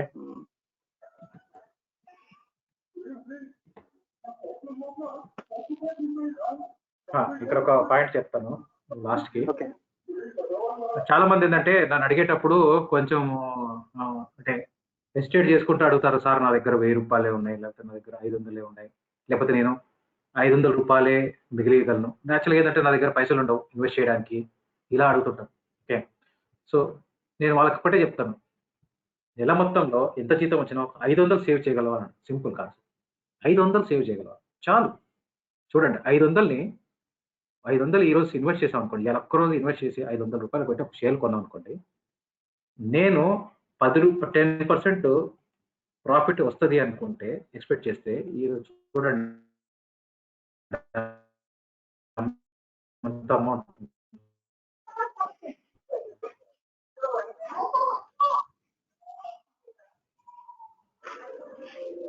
వన్ ఇయర్ అంటే 549 రూపాయలు. 500 ఇయర్ లో 10% ప్రాఫిట్ వస్తుంది. 500 ఓవర్ ది 10 years. ఓకే, ఇదే చూడండి ఎంత అయింది 20 years లో 3,363 రూపీస్. మనం పెట్టిన 500 కానీ వచ్చిన ప్రాఫిట్ 2,800. సో కాబట్టి 100 రూపాయలు కాదు కదా, 10 రూపాయలు కూడా అండర్ ఎస్టిమేట్ చేయకూడదు. ఓకే, ఇదే చూడండి మీరు, చూడండి నార్మల్ గా ఇది 20 years పెట్టాను కదా, గెస్ చేయండి ఇది 30 years లో ఎంత అవుతుందో. అందరూ ఏమనుకుంటారంటే ఇంకొక 5,000 అవుతుందేమో అనుకుంటారు. చూడండి నేను 30 years కు మారిస్తే అదే సేమ్ రిటర్న్ 10% ఇస్తే 3,000 కాస్త ఎంత అవుతుందో చూడండి. చూసారా, 8,000 అయింది. 3,000 6,000, కానీ యాక్చువల్ 6,000 కాదు, 8,000 అయింది. ఇదే CAGR అంటారు, compounding average growth return. Okay, compounding interest అంటారు కదా, చక్రవడ్డీ అంటారు. సో చక్రవడ్డీ వేసుకుంటే ఏంటంటే మనకు ఓవర్ ది ఇయర్స్ పెరుగుతూ ఉంటే ఇది ఉంటుంది. సో ఇదే విధంగా మీరు 5,000 వేసుకుంటే దానికి 10 times చూడండి 87,240 రూపాయలు వస్తుంది. సరే, కాబట్టి 500 రూపాయలు కూడా తక్కువ ఇన్వెస్ట్మెంట్ కాదు, అలా అని చెప్పి 5 రూపాయలు తక్కువ ఇన్వెస్ట్మెంట్ కాదు. ఏదైనా ఇన్వెస్ట్మెంట్. మీరు డబ్బులు శాలరీని బట్టి మిగిలించుకోవడంలో 500 మిగిలిస్తారా 1,000 రూపాయలు మిగిలిస్తారా అనేది మీ ఇష్టం. దాన్ని కరెక్ట్ ప్లేస్ లో ఇన్వెస్ట్ చేస్తే మీకు ఓవర్ ద పీరియడ్ మీకు వెల్త్ జనరేట్. ఇదే ఫెసిలిటీ, ఈ ఫెసిలిటీ మీకు ఏ రంగంలో లేదు. ఎలా చేయాలన్నా సార్, ఎవరో ఒకటి బ్యాక్గ్రౌండ్ మ్యూజిక్ వస్తుంది సార్, బ్యాక్గ్రౌండ్ వాయిస్ కొంచెం మ్యూట్ చేస్తుందా? Okay, thank you. సో ఇది చూడండి, సో కాబట్టి ఎప్పుడైనా అండర్ ఎస్టిమేట్ చేయకండి. 100 రూపాయల ఇన్వెస్ట్మెంట్ కూడా అండర్ ఎస్టిమేట్ చేయకండి. 500 రూపాయలు మీకు, సో ఒక్కొక్కరికి ఏంటంటే కొంతమందికి కొన్ని తెలియని ఖర్చులు ఉంటాయి, లేకపోతే వేరే ఉంటాయి. సేవ్ చేయలేనప్పుడు 100 రూపాయలు 500 రూపాయలు లేకపోతే ఒక 500 రూపాయలు ఇన్వెస్ట్ చేసేసి నేను ఈ నెల ఒక వారం పోయి బఫెట్ తిందాను అనుకోండి. బఫెట్ తింటే వెళ్ళిపోతాయి పైసలు. 500 రూపాయలు 600 రూపాయలు మనం అబ్సల్యూట్ బార్పికపోతే 10,000 రూపాయలు తీసుకుంటున్నాడు. దాని బదులు ఒక SBI ఒక 4 షేర్లు కొనుక్కొని వదిలేసేయండి, మర్చిపోండి. నేను బిర్యానీ తిన్నానని ఫీల్ అయిపోయి ఉండండి. మీకు ఇదే ఆ 1,000 రూపాయలు మీకు ఓవర్ ద పీరియడ్ ఇంత రిటర్న్స్ వస్తాయి. ఓకే, ఒక సిగరెట్ కాస్ట్తోనే ఒక షేర్ కొనుక్కోవచ్చు. మీకు ఇందులో ETFs చూపిస్తాను మీకు. మీరు చూడండి, ఇక్కడ ETFs చూడండి. ఇక్కడ CPS ETF అని చూసారా, CPSE ETF. ఇదేంటంటే మనకున్న మేజర్ గవర్నమెంట్ కంపెనీస్, ఇండియాలో మేజర్ గవర్నమెంట్ కంపెనీస్ లో వాళ్ళ మీద ఒక ETF క్రియేట్ చేశారు. ఓకే, ఇది చూడండి, నిఫ్టీ నెక్స్ట్ 50 అని వచ్చేసారు. నెక్స్ట్ 50 ఫస్ట్ చూసారా, ఒకటి 24 రూపీస్ 49 పైసా. నిఫ్టీలో ఉన్న 51వ నెంబర్ నుంచి 100 నెంబర్ వరకు ఉన్న షేర్స్ అనమాట. నెక్స్ట్ 50 అంటేనేమో టాప్ 50. తర్వాత నెక్స్ట్ 50 అంటే ఏంటంటే 51 నుంచి 100 వరకు ఉన్న షేర్స్. సో ఈ షేర్స్ ఒక్క ETF కొనాలంటే మీకు జస్ట్ 20 రూపీస్ కావాలంతే, జస్ట్ 25 రూపీస్ అంతే. You can invest. Okay, so కాబట్టి ఇన్వెస్ట్మెంట్ గురించి, అమౌంట్ గురించి ఆలోచించకండి. 1,000 రూపాయలు అంటే 1,000 రూపాయలు పెట్టండి, 10,000 అంటే 10,000 పెట్టండి, ఏదో ఒకటి పెట్టండి ఫస్ట్. అట్లయితేనే మీకు వెల్త్ జనరేట్ అవుతుంది. ఈ ఫెసిలిటీ మాత్రం స్టాక్ మార్కెట్లో తప్ప మీకు ఎక్కడా లేదు. ఎంతైనా ఇన్వెస్ట్ చేస్తే మన డబ్బులు వస్తాయి. ఏ బిజినెస్ లో అయినా చూడండి, ఇంత తక్కువ ఇన్వెస్ట్మెంట్తో డబ్బులు సంపాదించలేదు. ఓకే, ఇంకొక క్యాలిక్యులేషన్ అన్నది నేను ఫస్ట్లో, అంటే నేను స్టార్టింగ్ లో చేసేటప్పుడు, నేను రీసెర్చ్ చేసినప్పుడు ఫస్ట్ ఒకటి చూశాను. వాడు ఏం చెప్పాడంటే 21,000 వన్ టైం ఇన్వెస్ట్మెంట్. ఇప్పుడు ఎవరన్నా ఒక బేబీ పుట్టిందనుకోండి, పుట్టగానే వాళ్ళ ఏజ్ 60 ఏళ్ళు వచ్చే వరకు. ఓకే, వాళ్ళ రిటైర్మెంట్ టైంకి 15% ఇన్వెస్ట్మెంట్ రిటర్న్స్ వస్తాయనుకోండి ఎవ్రీ ఇయర్. చూడండి ఎంత అమౌంట్ అవుతుంది, 21,000 వన్ టైం ఇన్వెస్ట్మెంట్ 60 ఇయర్స్లో. అంటే పుట్టగానే వాడికి 21,000 వాడి పేరు మీద ఇన్వెస్ట్ చేస్తే అమౌంట్ చూడండి ఎంత అవుతుంది 60 ఇయర్స్లో. వాడి రిటైర్మెంట్ టైంకి 9,20,00,000 అవుతుంది. 21,000 60 ఏళ్ళు. కాకపోతే ఏంటంటే నెంబర్ ఆఫ్ ఇయర్స్ పెరుగుతూ ఉంటే ఏంటంటే మనకు ప్రాఫిట్ ఎక్కువ వస్తుంది. కాకపోతే అందరూ ఏమనుకుంటారు, 20 ఏళ్ళకి కదా అనుకుంటారు. కానీ 60 ఏండ్లకి ఆ రోజు మీ దగ్గర ₹1 ఉండదు, గుర్తుపెట్టుకోండి. 60 ఏండ్లప్పుడు మనకు పైసలు అవసరం. కాకపోతే ఇక్కడ ఒక పాయింట్ ఏంటంటే, ఇప్పుడు 9 కోట్ల రూపాయలు, అప్పుడు 9 కోట్ల రూపాయలు అంటే ఇప్పుడు అప్రాక్సిమేట్ గా మనకు ఒక 3 కోట్లు 4 కోట్లు అవుతాయి. ఇప్పుడు 3 కోట్లు ఉంటే నువ్వు ఎంత లగ్జరీ పని చేస్తామో, అంటే ఎంత లగ్జరీ పడతామో, అప్పుడు 9 కోట్లు కూడా అంతే లగ్జరీ. కాకపోతే ఇక్కడ ఏంటంటే మనం ఇన్వెస్ట్ చేసే అమౌంట్ జస్ట్ 21,000 ఇంత amount generate. This is power of investing. So కాబట్టి ఇన్వెస్ట్మెంట్ చేయండి, ఎంతతోనే చేయండి, ₹100 చేయండి, ₹50 చేయండి, చేయండి. డిసిప్లైన్ గా చేయండి. Discipline is important. నెలకి ఇంత చేస్తా అంటే అంత డిసైడ్ అయిపోవాలంటే. ఓకే, సో దట్ ఈస్ దీంతో నేను ఎండ్ చేస్తాను సెషన్. ఇంకేమైనా క్వశ్చన్స్ ఉంటే చెప్పండి అన్న. ఒక డౌట్ అన్న, ఇక్కడ ఇది ఏం లేదు, మనము అంటే ఇక్కడ మీరు చెప్పినట్టు ఒక 60 years కి ఇన్వెస్ట్మెంట్ పెడుతున్నాం మనము. బట్ అంటే రిలయబుల్ కంపెనీస్ ఏముంటాయి మనకు? అంత రిలయబుల్ కంపెనీస్ ఇప్పుడు ఎందుకంటే సపోజ్ కొన్ని బ్యాంక్స్ తీసుకున్నాం, ఇప్పుడు ఎస్ బ్యాంక్ అనుకుందాం, లేకపోతే కొన్ని డిష్ టీవీ నేను ఒకటి తీసుకున్నా, యాక్చువల్లీ అది కేమ్ డౌన్ కంప్లీట్లీ. సో అట్లా మనము అష్యూరెన్స్ మనకి ఏది ఉండదు కదా ఈపీడీస్ లో, మన షేర్ మార్కెట్ లో.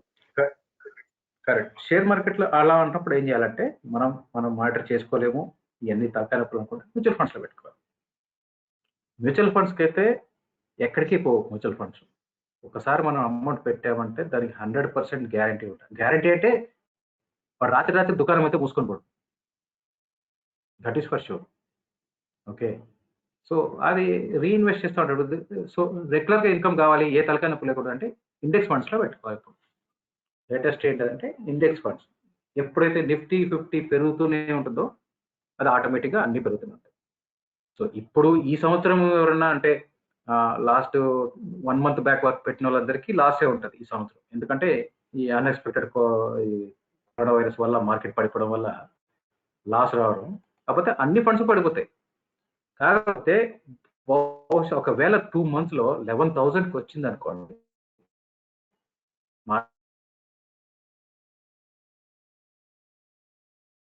మార్కెట్ ఎవరైతే ఈ రోజు పెట్టిన అమౌంట్ ఉంటుందో చూసారా, వాడికి అంత రేంజ్ లో ప్రాఫిట్స్ ఉంటాయి. అంటే ఇప్పుడు 38% పడిపోయింది. 12,200 నుంచి ఈరోజు 7,700కి వచ్చింది, రైట్? 7,600కి వచ్చింది. అంటే మనం almost 38% పోయినామా?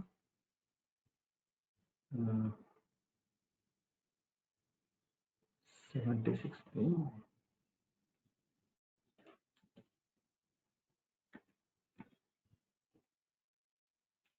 7610 divided by 12,300 last time peak 61% అండి. ఇప్పుడు అంటే -1 38% మార్కెట్ ఇప్పటి వరకు పడింది.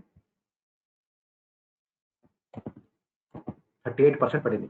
ఈ రోజు మీరు 100 చేస్తే అది 11,000కి రాగానే మీ వాల్యూ ₹138 అవుతుంది. నిఫ్టీ ఎంత పెరిగితే అంత పెరుగుతుంది. సో అదనమాట. కాబట్టి మీకు ఇట్లాంటి లాంగ్ టర్మ్ ఇన్వెస్ట్మెంట్ కి రిలయబుల్ సోర్స్ అంటే ఇండెక్స్ ఫండ్స్. దిస్ ఈజ్ అంటే నేను ఒక ఎగ్జాంపుల్ ఎందుకు చెప్తున్నాను అంటే, ఇది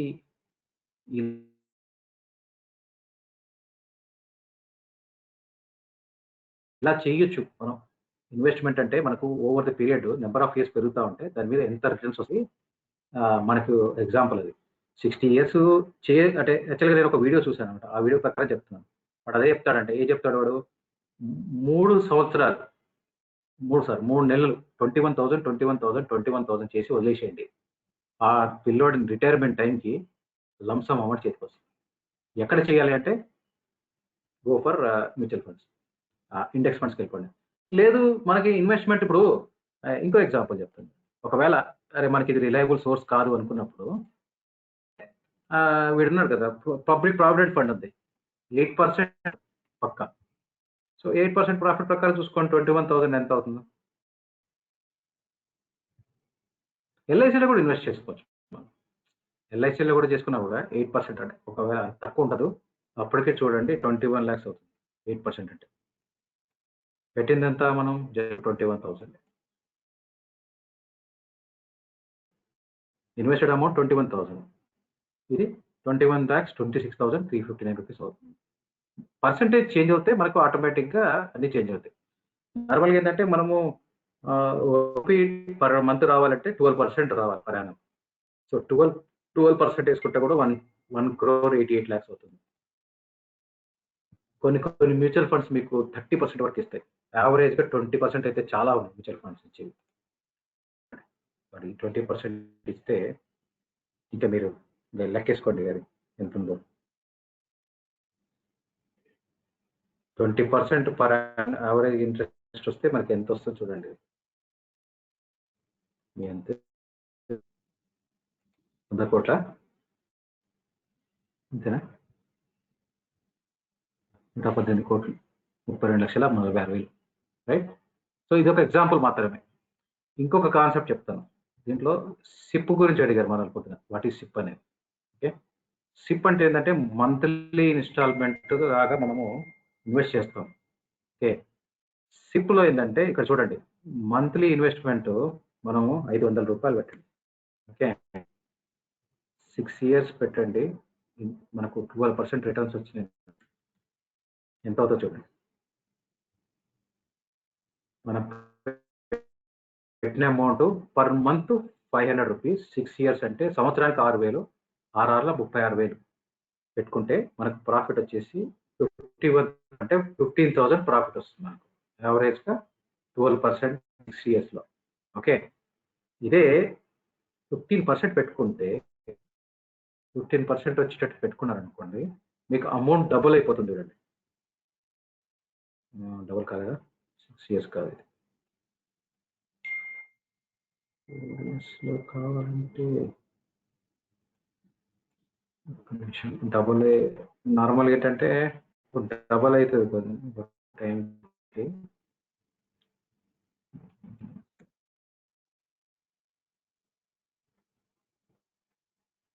ఇక్కడ క్యాల్కులేషన్ మిస్ అవుతుంది నాకు. సో ఇలా ఇన్వెస్ట్ చేసుకుంటూ వెళ్తే మీకు సపోజ్ ఒక 10 years పెట్టుకున్నారు అనుకోండి, 12% ఇన్వెస్ట్మెంట్, 12% తీసుకున్నా కూడా మనకి 1,52,000 ప్రాఫిట్ వస్తుంది. ఎందుకు తక్కువ వస్తుంది ప్రాఫిట్ అంటే మనం వన్ టైం ఇన్వెస్ట్మెంట్ కాదు, ఎవ్రీ మంత్ చేస్తున్నాం. ఫస్ట్ ఇన్స్టాల్మెంట్ వచ్చిన రిటర్న్కి రీసెంట్గా 1 month బ్యాక్ చేసిన ఇన్వెస్ట్మెంట్కి వచ్చిన రిటర్న్స్ తేడా అవుతుంది. సో ఇదేమవుతుందంటే ఇది యావరేజ్గా అనమాట. ఫస్ట్ ఇన్స్టాల్మెంట్ మీద ఎంత ప్రాఫిట్ వస్తుందో లాస్ట్ ఇన్వెస్ట్మెంట్లో అంత ప్రాఫిట్ రాదు. ఎందుకంటే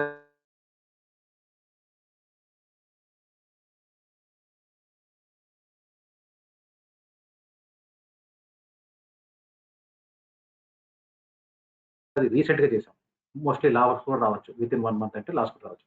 అందుకని ఇది ఇక్కడ ఏం అవసరం లేదంటే మనం ఒకసారి పెట్టేసామంటే ఇంకా అది ఇన్వెస్ట్మెంట్ అయిపోతుంది. సిప్ అంటే ఏంటంటే ఒక 12 ఇన్స్టాల్మెంట్లు కట్టామంటే 12 సింగిల్ ఇన్వెస్ట్మెంట్స్ అనమాట. బేసిక్గా ఏంటంటే 12 సింగిల్ ఇన్వెస్ట్మెంట్, కాకపోతే ఏంటంటే నెలకు ఒకసారి పెడతాము. లంసమ్ అంటే ఏంటంటే వన్ టైం ఇన్వెస్ట్మెంట్ పెట్టేసాము. సిప్ అంటే ఏంటంటే 12 సార్లు సింగిల్ ఇన్వెస్ట్మెంట్ చేసినట్టు సిప్ అంటే, అంతే. సో దానికి ఇండివిజువల్గా చెక్ చేస్తే మీకు ఎంత రిటర్న్స్ వచ్చిందని తెలుస్తుంది. కాకపోతే ఏమైందంటే మనకు సిప్లో క్యాలిక్యులేట్ చేసినప్పుడు ఏం చేస్తారంటే యావరేజ్ చేస్తారు మొత్తం అన్ని 12 నెలలకి మనం పెట్టిన అమౌంట్ ఎంత వచ్చిందంత. ఓకే, అయితే దీంట్లో ఒకవేళ సిప్లో నిజంగా మనకి ఎంత పర్సెంట్ వస్తుంది, 12% వస్తుందా, 13% వస్తుందా అని చూడాలంటే నార్మల్గా మనకు చూపించే రిటర్న్స్ ప్రకారం చూస్తే క్యాలిక్యులేషన్ తప్పదు. మీకు XIRR అని ఉంటుంది ఒకటి, ప్రతి మ్యూచువల్ ఫండ్ దాంట్లో వాడు ఇస్తాడు ఒక వాల్యూ XIRR. ఈ XIRR వాల్యూ ఏదైతే ఉందో ఆ వాల్యూవే నీకు పర్ యానం ఎంత రిటర్న్స్ ఇస్తుంది అనేది డిసైడ్ చేస్తుంది. ఎగ్జాంపుల్ చూస్తే మీకు ఇది పేటిఎం మనీలో క్లియర్గా కనిపిస్తుంది. XIRR అని ఒక కాలం ఉంటుంది. దాంట్లో ఇది చూడండి, మీరు XIRR ఫంక్షన్ చూసుకుంటే తెలుస్తుంది ఏ మంత్ లో ఎంత ఇన్వెస్ట్ చేస్తాం మనం చూసుకుంటే దాన్ని బట్టి పర్సంటేజ్ క్యాలిక్యులేషన్ అవుతుంది.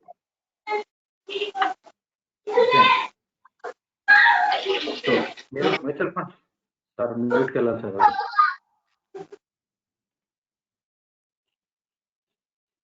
Hello, okay.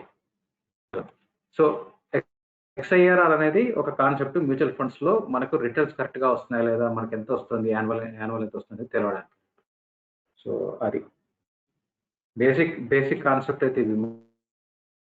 అమౌంట్ గురించి ఆలోచించకండి, ఎంత వస్తే అంత ఇన్వెస్ట్ చేయండి. 1000 రూపాయలు చేయండి, 10,000 ఇన్వెస్ట్ చేయండి, ₹1,00,000 ఇన్వెస్ట్ చేయండి. కాకపోతే చేసేటప్పుడు మాత్రం కరెక్ట్ గా ఆలోచించి స్ట్రాటజీ ప్రకారం చేయండి. ఓకే, ఇంకేమన్నా ఉన్నాయి క్వశ్చన్? లేట్ అయిపోయింది.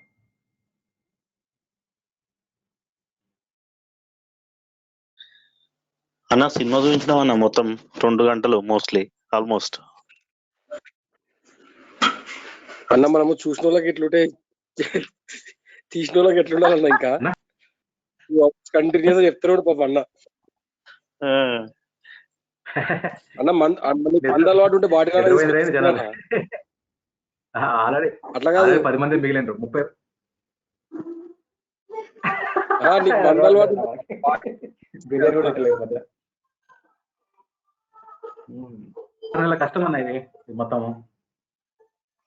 6 నెలల కష్టం, 6 నెలలు ఇదే పని రోజు. ఏది ఇట్లా చేయాలి, ఎలా చేయాలి, కానీ సీరియస్లీ చాలా వర్కౌట్ చేసినాం అన్న. ఎలా చేయాలని నేర్చుకొని. అన్న ఒక చిన్న డౌట్ అన్న, hello hello hello go head brother, వినపడుతుంది. విజేంద్రనా వినపడుతుందా? విజేంద్రనా ఫ్రెండ్ తగిలి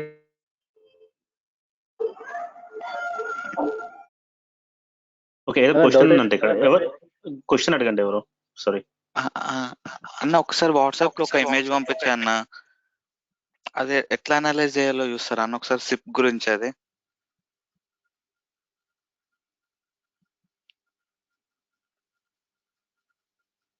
నాకు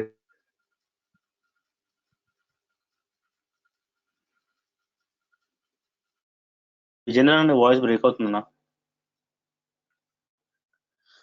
ఓకే, సాయి ఏం చెప్తున్నానంటే ఒకటి సిప్ పంపించారు గ్రూప్ లో, ఇన్వెస్ట్మెంట్ గ్రూప్ లో. సో దాన్ని ఎట్లా ఇన్వెస్ట్ చేయాలి, ఎట్లా అనాలిసిస్ చేయాలి, ఇన్వెస్ట్ చేయాలి కానీ ఎట్లా అనాలిసిస్ చేయాలనేది క్వశ్చన్.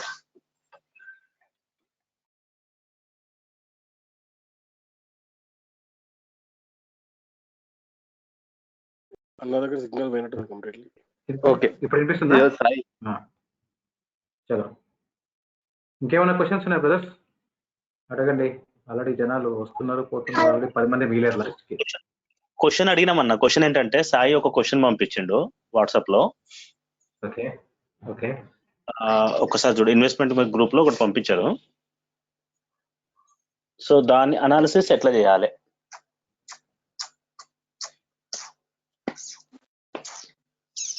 సాయి నేను ఒక ఆన్సర్ ఇయ్యాను. విజయ్ వాయిస్ బ్రేక్ అవుతుంది నాకు.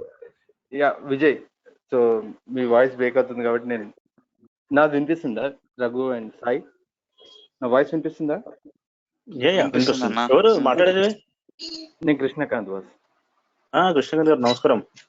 నమస్కారం సార్. ఇది సాయి పంపించాడు కదా ఇమేజ్. సో బేసికల్లీ సిప్ ఏంటి అంటే యువర్ సిస్టమాటిక్ ఇన్వెస్ట్మెంట్ ప్లాన్. ఎట్లా అనాలిసిస్ చేయాలి అంటే దానికి చాలా పారామీటర్స్ ఉంటాయి.